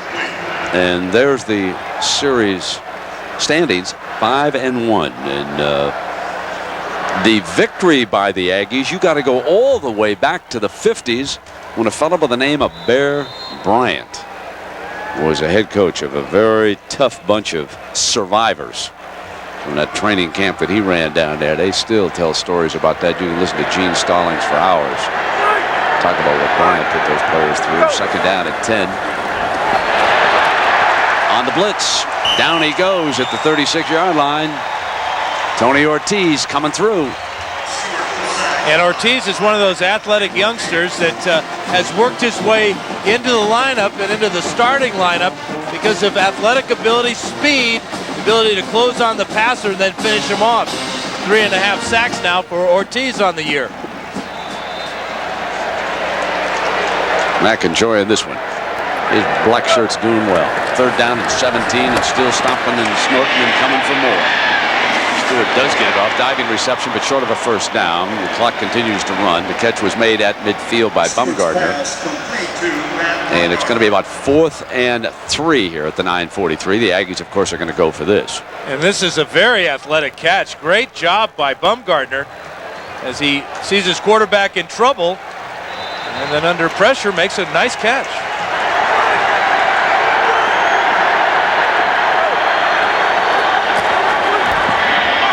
Sideline, another great catch. Out of bounds, right at the 20-yard line. Chris Cole makes this one. And this is the way the Aggies wanted to start the game, getting Chris Cole man-to-man coverage in the secondary because of ability to make plays like that. As he takes that away from number 25, Joe Walker. Beautiful catch by Chris Cole. And guess who's back? Number 98, Grant Wistrom returns. He's down at the right rush end, coming around the tackle, the handoff, and there he is making the stop at the 17-yard line. Yeah, he said enough is enough. You throw the bomb on 4th and short. I'm going to get back in the game and make some plays. Brown now returns. Many of the regulars were out. Mike Brown, the Rover, has come back in the game. Aaron Sweeney, the freshman corner, he's back in the game. Second down and 8. That was Wistrom who broke across and said he was pulled again. Well, last time he was pulled by Chris Ruman, and he's arguing that Ruman got him again this time. Dead ball, false start on the offense, still second down. You know, Wistrom already holds the Nebraska record for the most tackles for losses, and it is this great start. That first step. Well, just a little flinch, too, and he saw it and was in the backfield. And it makes it second down and 13. Well, it's fun. Just watch 98 get off the ball. And they blitz from outside him. Passes underneath. The Dante Hall slips a tackle. 15-yard line and out of bounds inside the 15. Still short of the first down. Sweeney with coverage. Now here's what Wistrom has to say about getting off the edge. When you're coming off the edge, the main objective is to get the offensive lineman to move his feet. Once you got the offensive lineman moving up here, moving upfield, you can do a couple of different things. You can, if you got him beat to the outside, you can continue to the outside with the speed rush and just dip your shoulder and lean and rip to the inside. Or after you've beat him up the field a couple times, you've used a couple speed rushes and he jumps outside, then just do a quick counter. You can club him, you can grab his jersey, throw. 3rd and 3, touchdown Aggies. Wistrom is double teamed. He is nailed at the 20-yard line. Spiller caught the pass for the touchdown. But it was Mark Broyles who sealed up Wistrom. The fullback, Wistrom, was coming off the edge that time. The tackle and the fullback did the job, and the Aggies with their first touchdown of the game.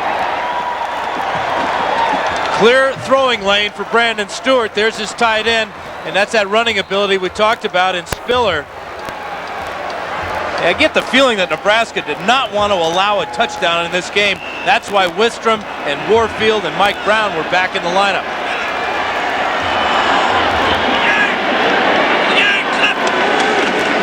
Going for 2. Stewart has to hurry. He's hit on the release, and it is incomplete. Hit from the blind side. He was in a foot race that time, and Steve Warren, who replaced the injured Jason Peter, runs him down. 47-9 the score. 8:25 to go, but the Aggies put a touchdown on the board. Today, Anastasia, it's got everything. I'd call it an adventure comedy. More like a comedy adventure. All right. At Burger King, get your kids 4 cool toys from the new hit movie Anastasia for just $2.59 each when you buy any value meal. Great performances. Beauty. Loved her. Remember. Hated him. Anastasia, Bartok, Puka, and the Runaway Train. Collect all 4. Like I said, a real adventure comedy. Comedy adventure. This can only end in tears. Everybody's a critic. Anastasia toys at Burger King. Only by going alone in silence can one get into the heart of the wilderness. All other travel is mere dust and hotels and baggage and chatter.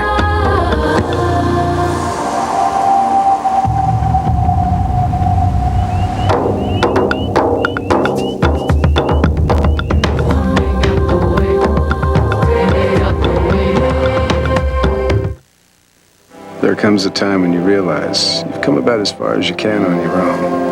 And if you want your investments to go further, you're going to need someone with the expertise and the resources to help you go the distance. It's not an admission of failure. It's an admission of success. It's an acknowledgement of what you've got at stake here. That moment of truth when you say to yourself, okay, no more fun and games. Smith Barney. They make money the old-fashioned way. They earn it. A bright and shiny night in Atlanta for the SEC championship game between Auburn and Tennessee. The do-everything quarterback of the Auburn Tigers, Damian Craig, tying the last knot. Peyton Manning, the drop-back passer, the classic type. For Tennessee, he's ready to go. We've got a party coming up next in Atlanta, Georgia. Well, Keith, we hope that your party lasts a little bit longer than ours, partner. It's 47-9. Nebraska. The Huskers. Quarterback Frost been dominating here today. Joe Walker.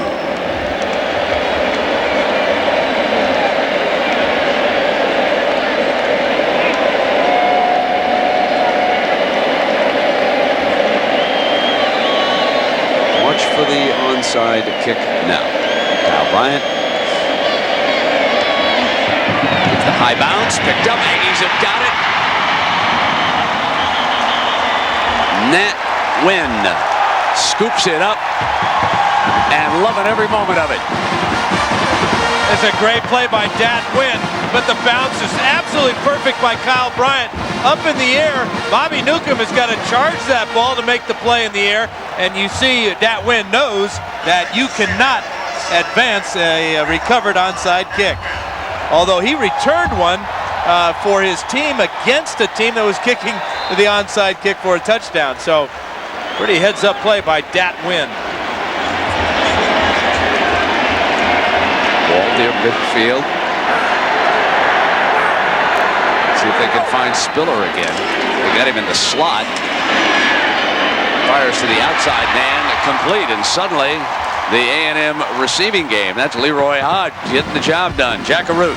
Hey, Brent, this is a guy called Little Red, and he's the newest mascot for the Nebraska Cornhuskers. He was unveiled last year, and hey, guess what? It's me. Oh, come on, Jack. You're kidding us. You breathe that's Jack. Huh? I don't believe it. Prove it. First down and 10. Stewart. In the middle, fires for Spiller. Penalty flag against Nebraska. 15 yards. Ortiz, and an automatic first down.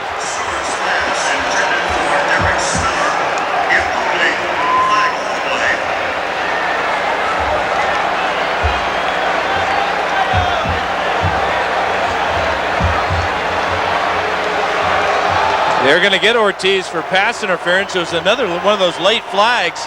Tom can't believe it. It sure looked like Ortiz had good coverage on the tight end that time. There they are right here, hooked up.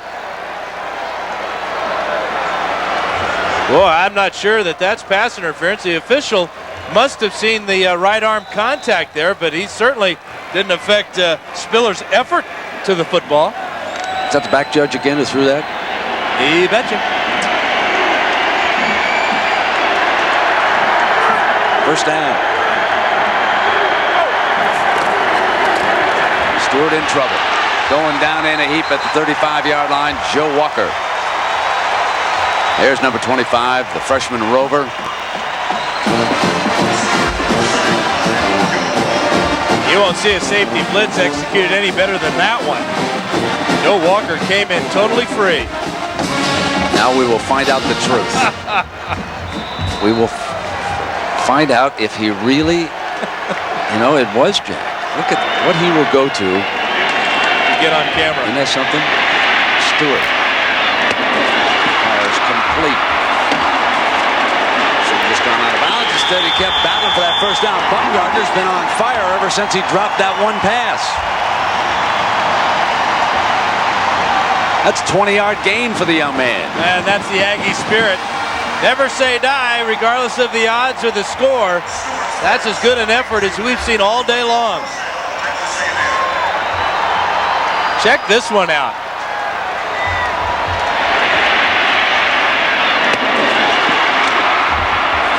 Ralph Brown there, couldn't bring him down. On first down, Sir Parker cuts inside to the 10-yard line, and it'll be second down and 5. Warfield making the stop for Nebraska. Sir Parker on the carry, one down by Eric Warfield.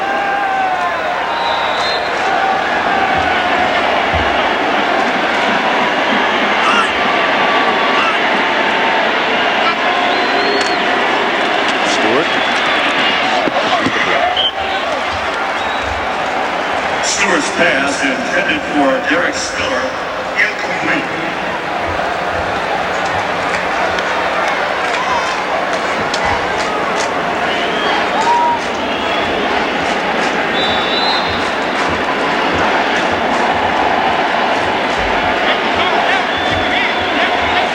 Good coach.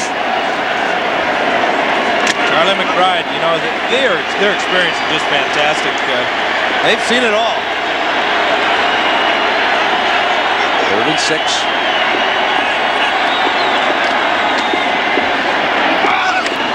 Incomplete. The receiver cut the other way. Spiller. The throw was back toward the post. Stewart's pass incomplete, intended for Spiller. 4th down. Coming up against McBride's defense.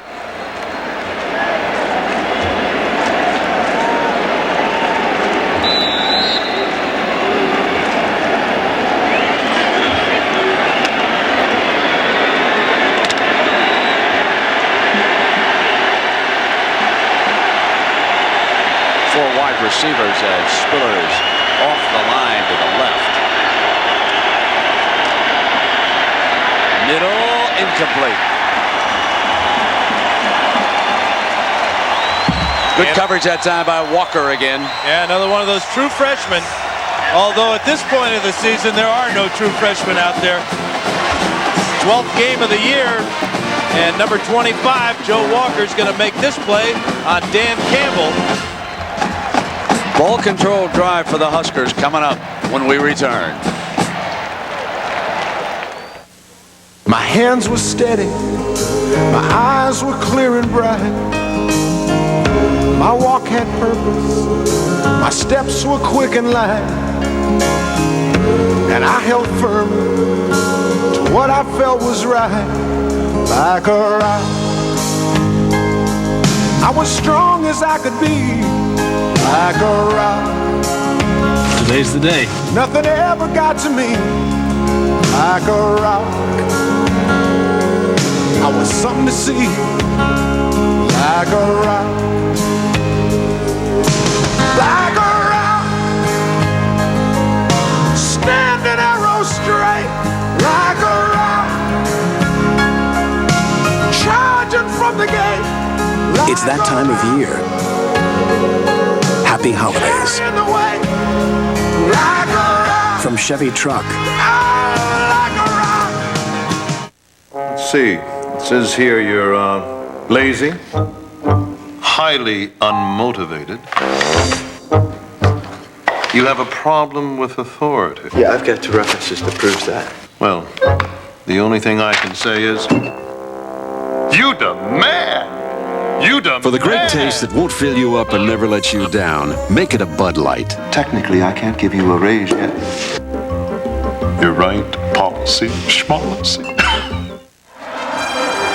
ABC Sports presentation of the Dr. Pepper Big 12 Championship brought to you by State Farm Insurance. Like a good neighbor, State Farm is there. Chevrolet Trucks, the most dependable, longest-lasting trucks on the road. Dr. Pepper and your local Dr. Pepper bottler. Dr. Pepper, this is the taste. And Visa, it's everywhere you want to be. 6:43 to go here in San Antonio. Long day for the Aggies. Scott Frost. We'll see if he can bring down his clock a little bit for the Huskers. Looking into Ahman Green's hands, and he rushes to the 14-yard line. It's interesting here how Frazier performed when he won the national championship for the Huskers one of the times. And you can see Frost's numbers this year. It's amazing that Frazier had the edge in the passing yards. Tommy was a good college passer, Dan. He didn't have that pro type arm, but he could throw. He could throw very, very well. Frost puts it in Ahman Green's hands, out of bounds. At the 19-yard line. I asked Tom Osborne how this team ranked with all the other great teams he's coached in his years at Nebraska. He says this may be the most enjoyable team because he really hasn't had to do a lot of the coaching and motivating, and his staff hasn't had to do that because of the senior leadership of players like Wistrom and Peter and Frost and Makovica. And they take care of things. Aaron Taylor up front. They make sure the young guys follow the Nebraska way, and it's been a very enjoyable year as far as Tom Osborne is concerned. First down. They had a 3rd and 1. Well, Smith Barney remembers, and don't we all remember this? 3rd down. Frost to the middle. Juggle. Diving touchdown, Nebraska. Davison on the deflection.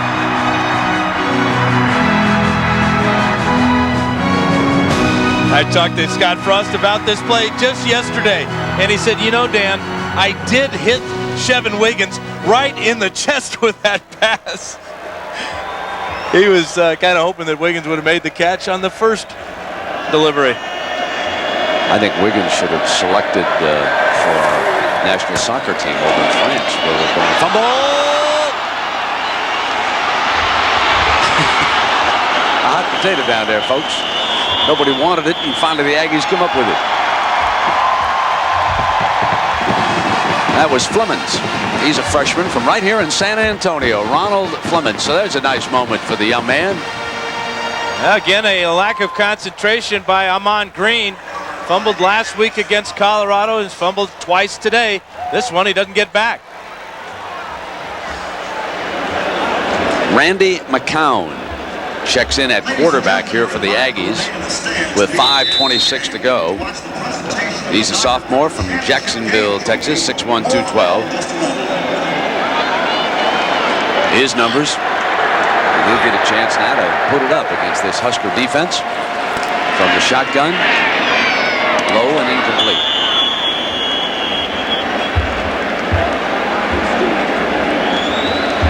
At one time, Stewart and McCown were splitting duties as the Aggie quarterback, and then the coaching staff made the decision to go with Stewart. He lit a fire under the team. Great comeback against Oklahoma State. And then they hit the wall here today against Nebraska. Second down and 10.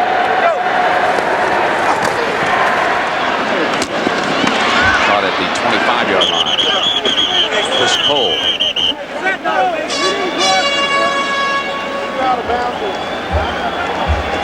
Everything's fine except for the fumbles, huh, Dan?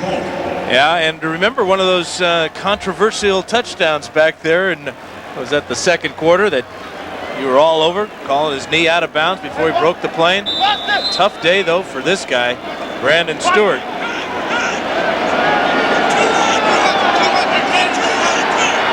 Third down and 3, and a little confusion there. They'll get it straightened out.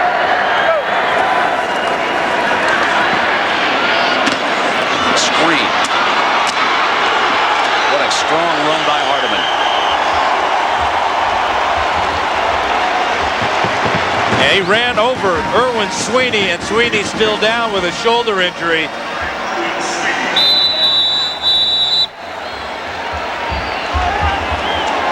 Great catch by Hardeman on the screen pass from McCown. He's just going to lower his head right into Sweeney's shoulder.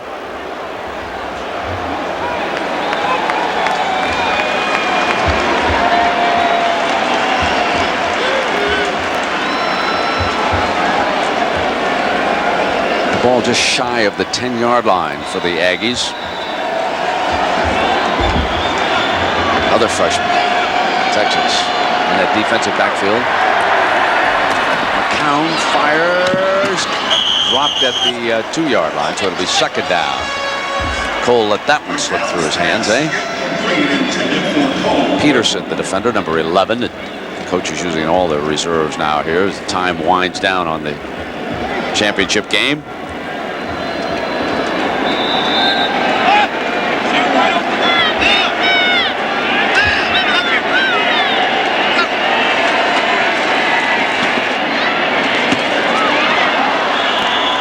Flag, and it's third down.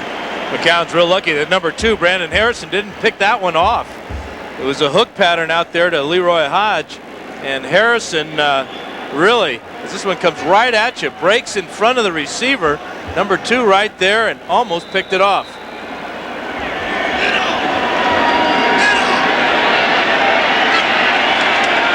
Third down for McCown.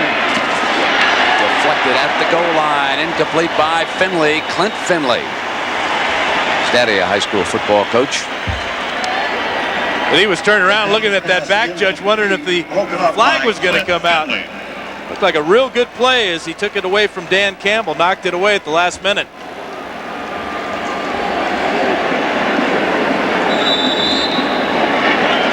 Another ball that could have been intercepted.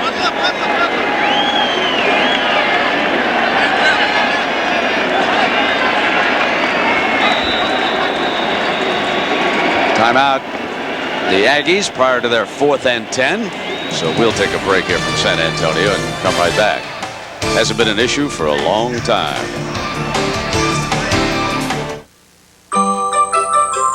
In a perfect world, broccoli would taste more like ice cream.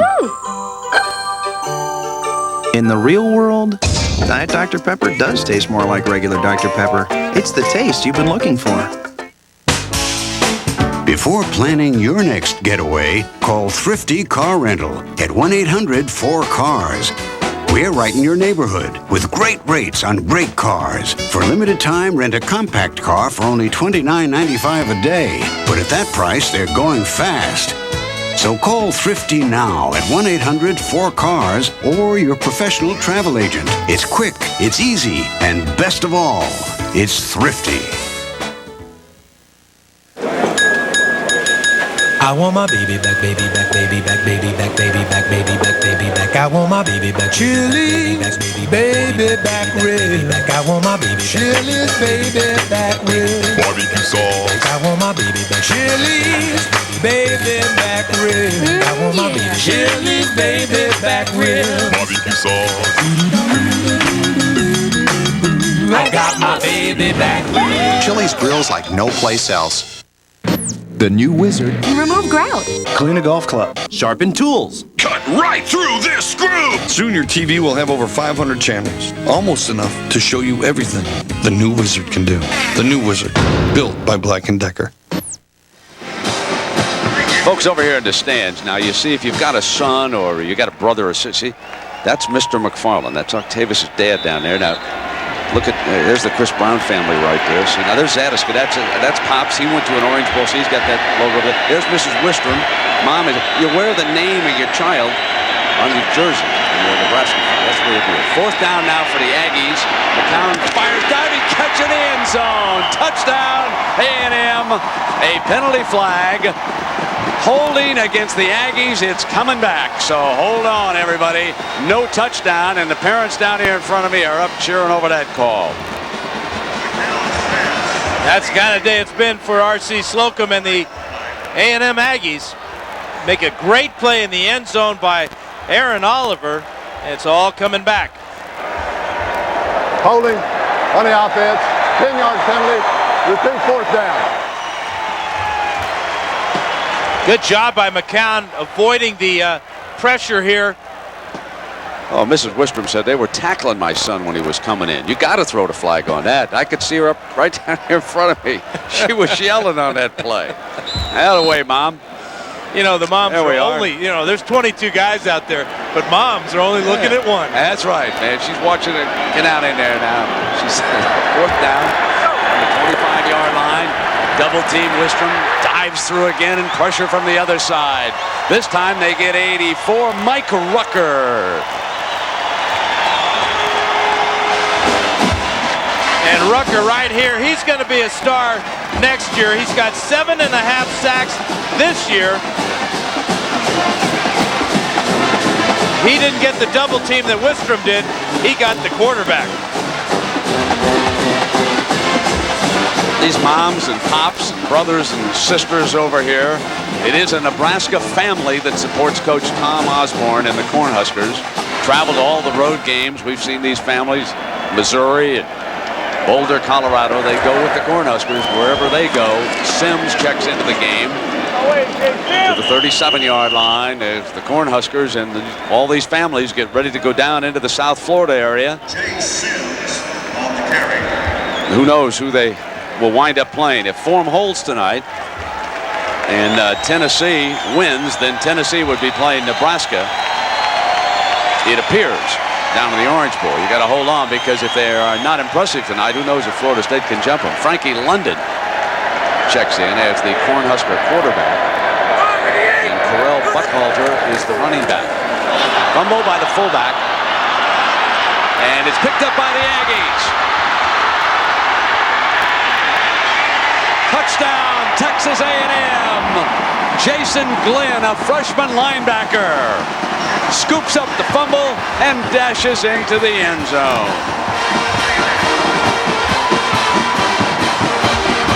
Willie Miller's number 15. He never quite gets his hand off from Frankie London. Ball goes all the way through his body, and there is Jason Glenn, number 23. And what a thrill for him. He's another one of those true freshmen, and he's got a memory. Frost's first play out of the game, and his team gives up a touchdown. Frost was not happy about giving up that touchdown either. And just before, when Scott Frost came off the game, we had a shot of the families and the Nebraska fans on their feet, giving Scott Frost a standing ovation for his fine work today.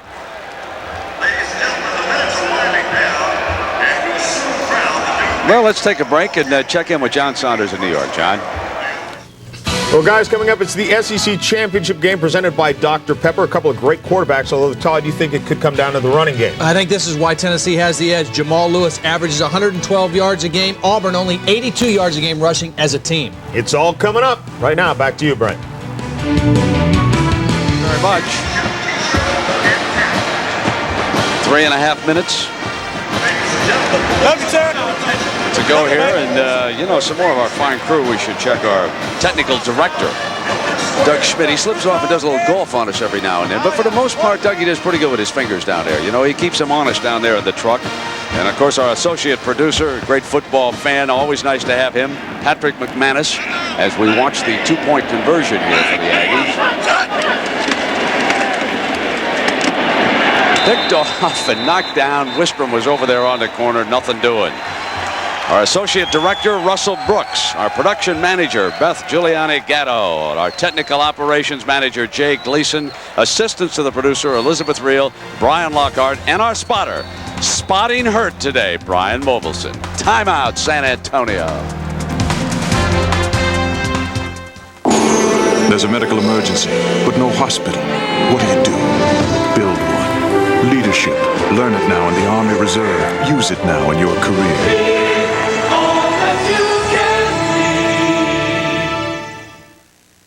Most low-price computer ads include legal type, like this, to let you know about all the wonderful things you won't be getting with your computer.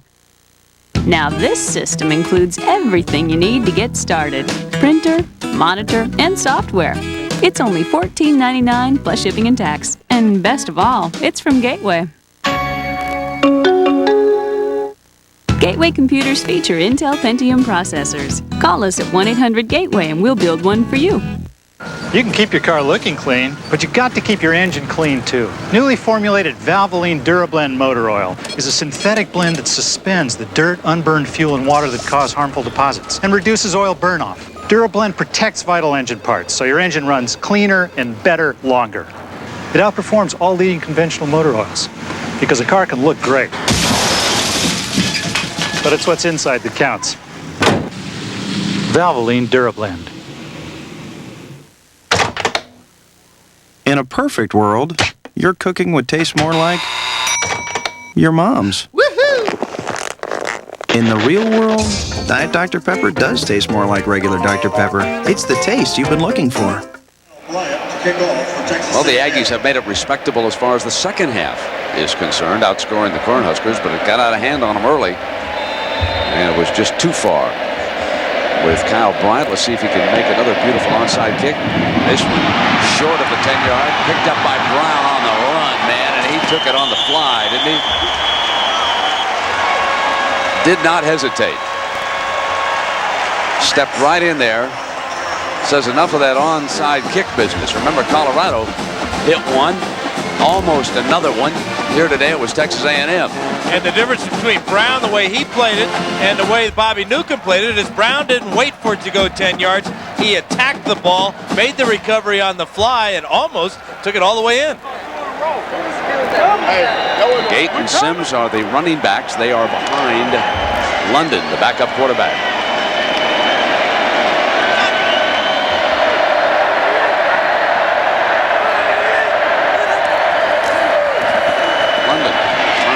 Finds an alley to the 13-yard line with 3:24 to go. Frankie London down in the quarterback line says he keeps on playing. Brought down by Clifton Brown. Well, we bring down the curtain on the Dr. Pepper Big 12 championship. Thanks to our red hot man down there, Dave Hatter down there on the right side. He gets those commercials in for us. We're going to be sending you on your way here soon. You'll want to see the start of the Tennessee-Auburn game.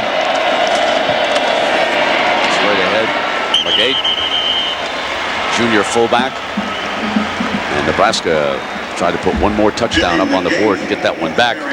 There's too much Nebraska in that first half, Brent. Their first 6 possessions, 3 touchdowns, 3 field goals. They had excellent field position throughout the first half, and they took advantage of it. Great win for Tom Osborne and the Cornhuskers. Still unbeaten and headed to the Orange Bowl. Could be Tennessee, which would move Florida State 3 up for the Nokia Sugar Bowl, where they could be taking on Ohio State if that happens. Stopped at the 5-yard line, Jay Sims. Time down to 2:26 now. And of course the Rose Bowl will match up Michigan against Washington State. And that apparently is the lone chance for Nebraska to win its 3rd national championship in 4 years under Coach Osborne.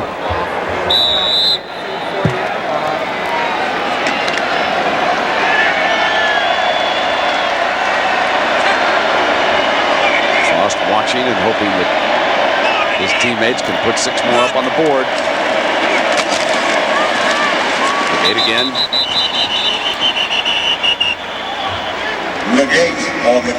So our Chevrolet most valuable players of the game, no surprise here. Scott Frost, great day as the quarterback of the Cornhuskers. And that win, outstanding linebacker for Texas A&M, and Chevrolet donates $1,000 to each school's general scholarship fund to reward outstanding students for their academic achievements. It's been a Chevrolet tradition for more than a quarter of a century. What a fine young player he is. Yeah, and Scott Frost did it with his arm today, completing 12 out of 17 for 201 yards. Here's the 3rd down for the Huskers.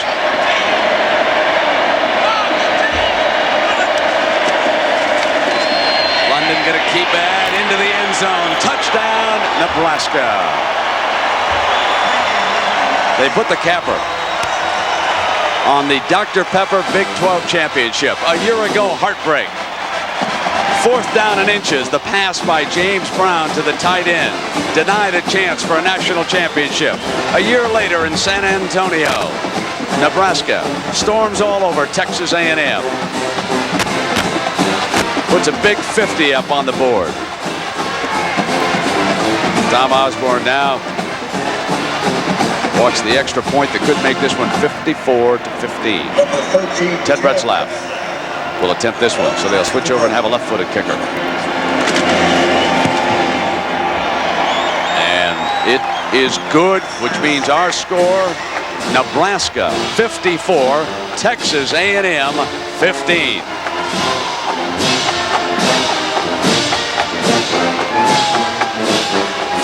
So we'll wrap up the final minute. Tough day for R.C. Slocum and the Aggies, but they've got a bowl game still to look forward to. The coaches will regroup, bring this team back together. And you know, statistically, the Cornhuskers average 46.5 points per game. That's why they're the #1 scoring offense in the nation. And they only give up 16.5, and they're right on that with giving up just 15 today. And over it on the offense with that big 54. Who would have thought that in a championship game, a team like Texas A&M would get totally dominated by Nebraska?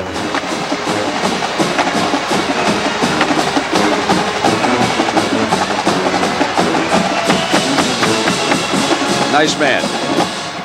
And he's got a good staff, very cooperative. We really enjoyed our time in College Station with R.C. and his staff, and they were really looking forward to today. They really thought they had a better chance. And on the other side of the field, if you and I had a vote, Nebraska would be #1. Tough to argue with you on that one, buddy. This good-looking football team. I can't get over that they had to go 65 yards without timeouts just for a chance to tie Missouri. Yep. Good, solid Missouri football team. Absolutely. Stumbles down at the 15-yard line. That's Sir Parker returning that kickoff. Being helped up. This one going to wind on down now. We hope that Jason Peter is well. We send along our best to the Cornhuskers. We will not be broadcasting the Orange Bowl. We'll be down at the Nokia Sugar Bowl. Certainly we'll catch a couple of good teams down there, regardless of what happens in this next game or who they finally decide to send that way. And when they talk about Jason Peter, they talk about his ability to change direction. And that's really remarkable for a defensive tackle. In all changing direction is desire. And both he and Grant Wister really exemplified tremendous desire to make every play.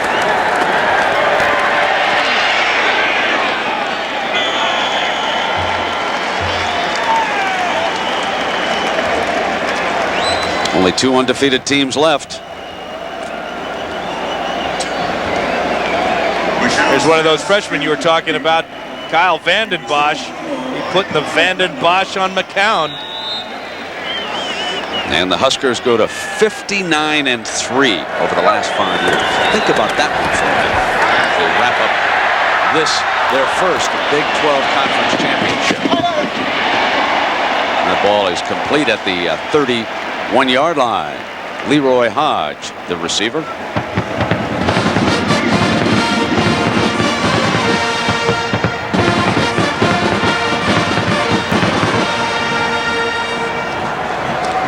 McCown's pass complete to Leroy Hodge. First down, Texas A&M.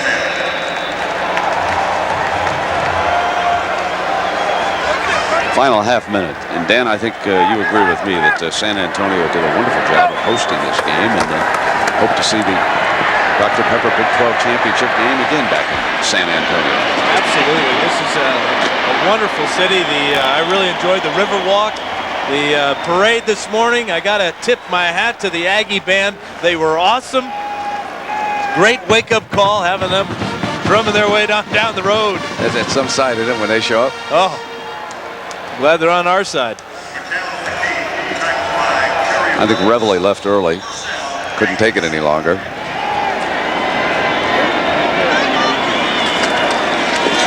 And this one going down at the 41-yard line.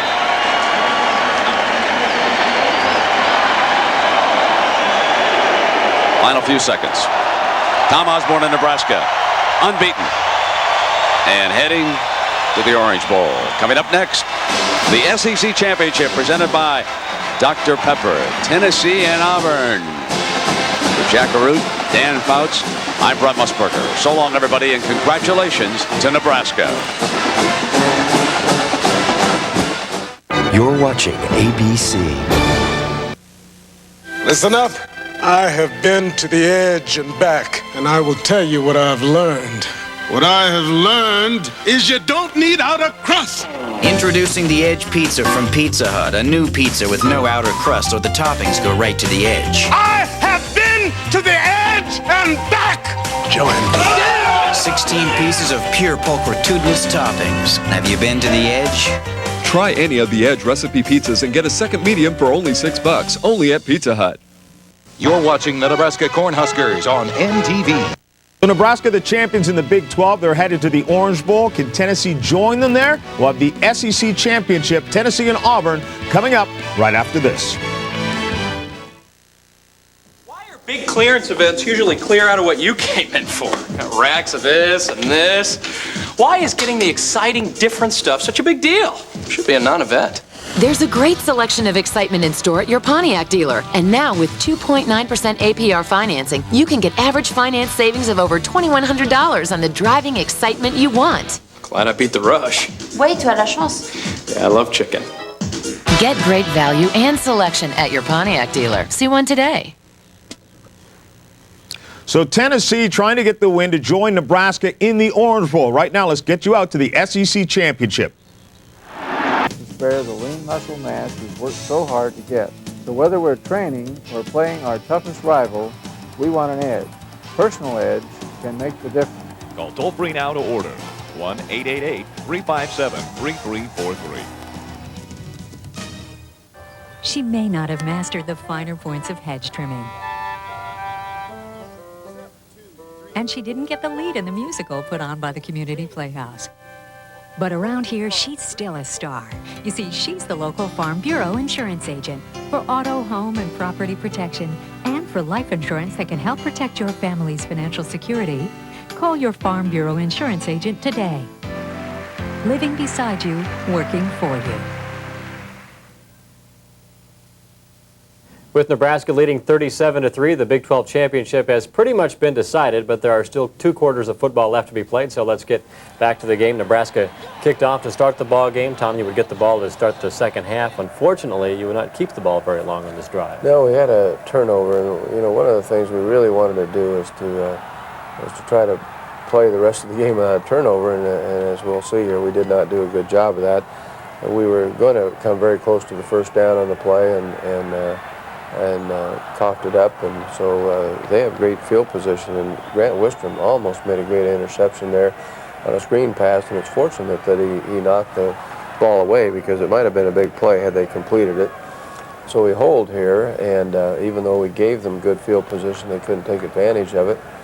And Lance Brown signals for a fair catch, but the ball bounced out of bounds at about the 3-yard line. So we have pretty bad field position here, and we tried to throw our way out of the end zone, and Sheldon Jackson was open slightly, and the ball was just a little bit overthrown, and now Scott Frost on a 3rd down tries a quarterback draw and picks up 2, but we have to punt out of our own end zone, and they're going to have great field position. And now we do a poor job on the punt coverage. We missed 2 or 3 tackles, and so they really are going to end up with great field position. Jesse Cush made a touchdown-saving tackle, and so they're going to now have the ball at about our 20-yard line. Great field position for Texas A&M, their best of the day, and Stewart, the pass to Daniel Campbell, that picks up 6 yards, and now 3rd down and 3. It's incomplete. They thought they had the touchdown here, but he had the ball pinned against his own. helmet. There was a couple of officials ruled that hit the ground, and I'm sure they had better vantage point than I did. They said it wasn't, that the receiver apparently just did not have possession of it. He seemed to feel he did, and I'm sure many of their coaches felt that he did. But now a ball is deflected, and that was Octavius McFarland who knocked it away, and that was a 4th down play. So Ahman Green here on a dive play, gain of 6, and now just a pitch play, and Ahman picks up 3 or 4 more, and now after the first down, Yards are hard to come by here on this drive. Well, we ended up with a 3rd down play here, and the ball was just a little bit behind Matt Davidson. He normally would make that catch, so even though it was difficult, and so we ended up having to give the ball up. And now a great interception here by Mike Brown, and Mike gets a good return here, and returned at 26 yards, which of course gave us pretty good field position again. Here we see Mike intercepting the ball, and good coverage too by the corner. And Mike was just playing center field there and made a good break on the football. And Mike's a former running back, so I'm sure he enjoyed getting a chance to run the football again. Mike's a good athlete. He was a good baseball player and can do a lot of things well. Now an option play, pitch to Shevin Wiggins. Shevin runs well and gains 6 around the right side. Joel McNavica now on a dive play, and was able to pick up 5, and that gave us another 1st down.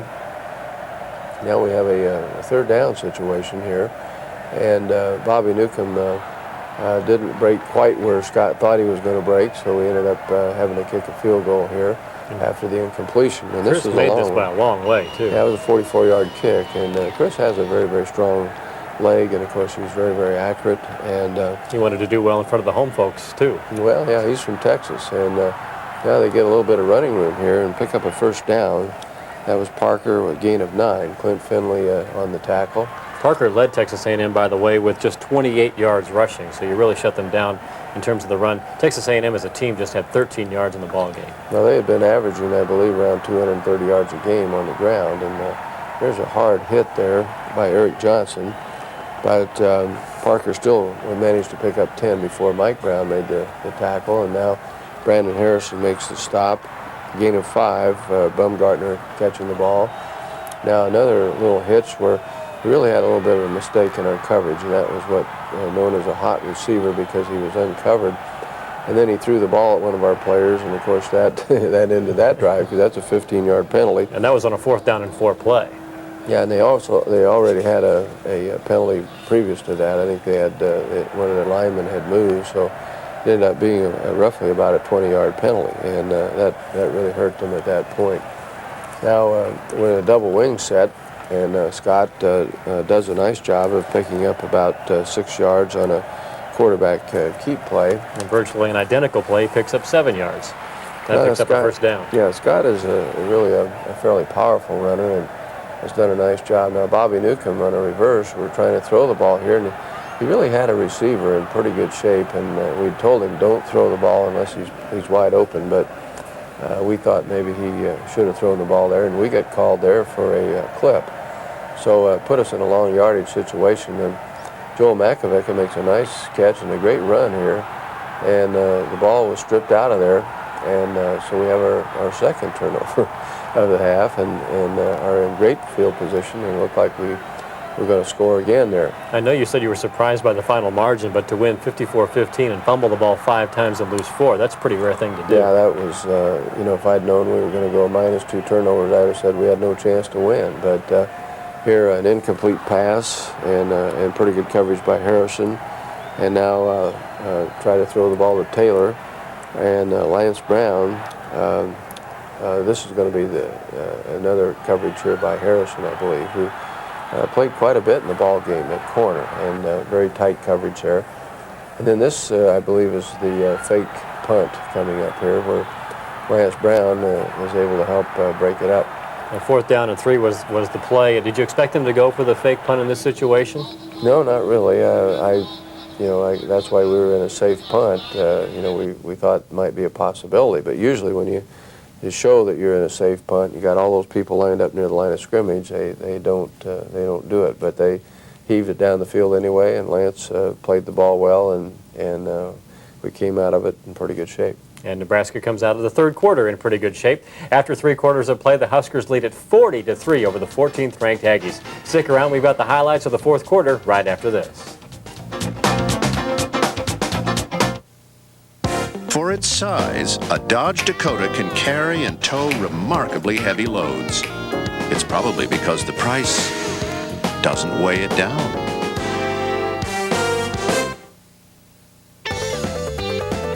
Here's a big surprise from the truck that's full of surprises. Buy a Dodge Dakota and get a Magnum V6 at no extra charge. So to satisfy your lust for more power, see the friendly Dodge dealer near you. It's funny what a lot of pizza places call a buffet. Now this is what Valentino's calls a buffet.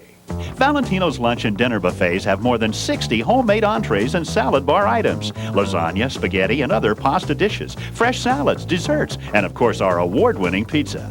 So stop by for lunch or dinner today. The only thing small about our buffet is the price. Valentino's, the best pizza ever made, guaranteed. Oh, bill time. We need a home equity loan. Not another loan. A smart loan. Our interest rate and our monthly payment will be lower. It's tax deductible, and we can write one check instead of... Hey, come on! Late for school. You've been in there 45 minutes. We gotta go, Mom. We need another bathroom. No closing fee. Tax-deductible home equity loans from Norwest. If you haven't seen every Tom Osborne milestone victory, you need glasses. Introducing the Tom Osborne Milestone Victory Glasses from Phillips 66. Each victory glass commemorates a different coaching milestone, starting with our first win in 1973. Stop by any participating Phillips 66 throughout the season and start collecting all 6 glasses. Only $1.66 with each fill. Hurry into Phillips 66, because when these glasses are gone, they're history. Through the first 3 quarters, Nebraska was dominant. As if the 40-3 score wasn't enough, the Blackshirts had held the Aggies to just 4 first downs and 135 total yards. Texas A&M would show some signs of life in the 4th quarter, but by then the game was pretty much well in hand for the Huskers. Tom, you have Scott Frost in there. Scott played tremendous all game long, but he had a chance to get some different players into the ball game as this would wear on. Well, we did, as the 4th quarter wore on there. A nice job on the option there and a gain of 11. And you see here Joel Makovic out in front, and the the defender ran around behind the block, but still it was very effective in terms of springing him on for a good gain. And now Scott on the quarterback keep play is able to pick up 8, and that was off the left tackle area. Now Scott on another option, nice run, nice cut, and a gain of 10. And so we're moving the ball here with pretty good efficiency down the field, and John Zadiska out in front makes a nice block. And so I thought overall our offensive line did a great job of playing in the ball game. Now we're at the 6-yard line. Nice option, and Ahman said that he hit a wet spot on the field. I don't know why it would be wet there, but it's real slick, and you kind of see it there. And he almost slipped down, but was able to handle the pitch and went in from 6 yards out, and good blocks out in front by the receivers and the tight end. Ahman finished the day, by the way, with 179 yards rushing. That was a 10-play drive by the Huskers to take a 47-3 lead. Texas A&M starting to come back a little bit. They put the ball in the air a ton in the fourth quarter. In fact, they threw the ball 10 of 21 in the fourth quarter alone, and you still put the pressure on them. Tony Ortiz with a sack. Tony Ortiz on the sack, loss of 6 there, and now another. Well, we see the Tony doing a backflip there as he got excited about the sack. And now Joe Walker on really a pretty good play, and yet the receiver took the ball away from him. And Joe was there, but sometimes the coverage is good and you still don't make the play. And now they hit the tight end, and that was a gain of 13. And so they had a pretty good drive there, and of about 69 yards, something like that. He went for 2 after the touchdown and failed. Good pressure here by Steve Warren, and again you see Steve is moving well there, and for a 310-pounder he runs around pretty well. Now here we made a mistake. You know, a couple of our guys backed up instead of charging the ball and the onside kick, and they come up with it. And so another sack here. A good job by Joe Walker on the blitz. And Joe's another Texas native who had a pretty good day. Yeah, Joe is a good player. He's a freshman and is doing a lot of things very well for us. And a loss of 8 by Brandon Stewart there. And now they're down in pretty good field position and attempted to throw the ball to Spiller there, and it was incomplete. And now on 4th down. And another good job of coverage there. Joe Walker on the coverage.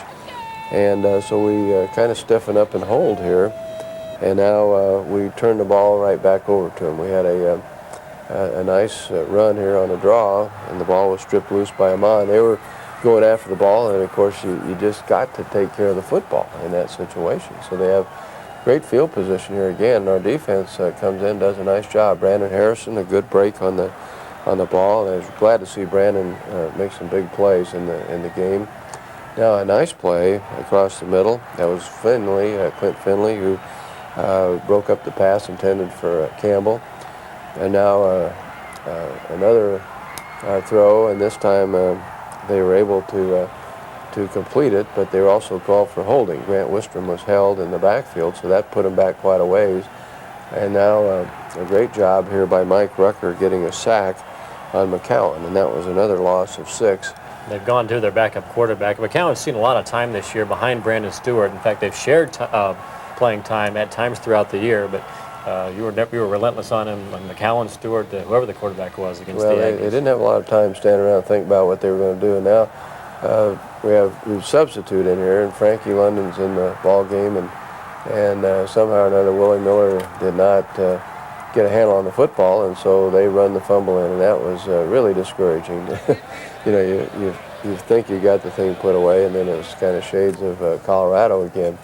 Now they go for 2 points again, and a good job there by Grant Wistrom knocking the ball down, and so we did get out of it with 6 points, and the score at that point is 47-15. And now the ensuing onside kick is picked up by Lance Brown, and he almost went the distance on this. Well, that's one of the bad things about the onside kick is that, you know, you got people down there trying to cover the kick, and Lance does a nice job of stepping in front and taking the ball, which we didn't do on the first. You know, we told him here, you got to attack the football. If you get a high bounce, go after it. So now Frankie London does a good job here on the option, and is able to duck up and pick up 7 or 8 yards on the play. And Nebraska would continue to march down the field to put an exclamation point, I guess you could say, on the Big 12 championship. Frankie London sneaks into the end zone, a gain of 3. He gets the score, and that made the final 54-15 as they capped this 5-play drive, thanks in part to the Lance Brown return of the onside kick.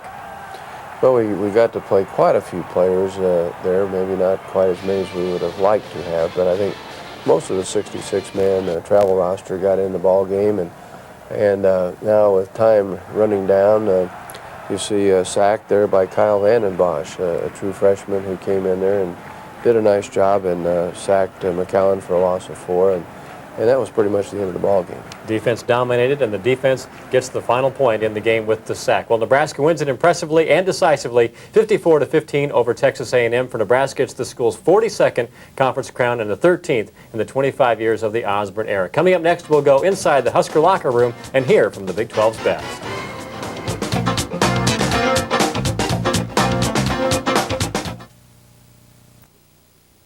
In an ever-changing world, it's nice that some things remain the same, like 5 Points Bank. For Don Jelinek, it's knowing his banker is there for the long haul. Keith Jardine likes entrusting his business with people he knows. And for Barb and Jean Graves, it's the convenience of hometown banking. People you know, innovative technology. It's the best of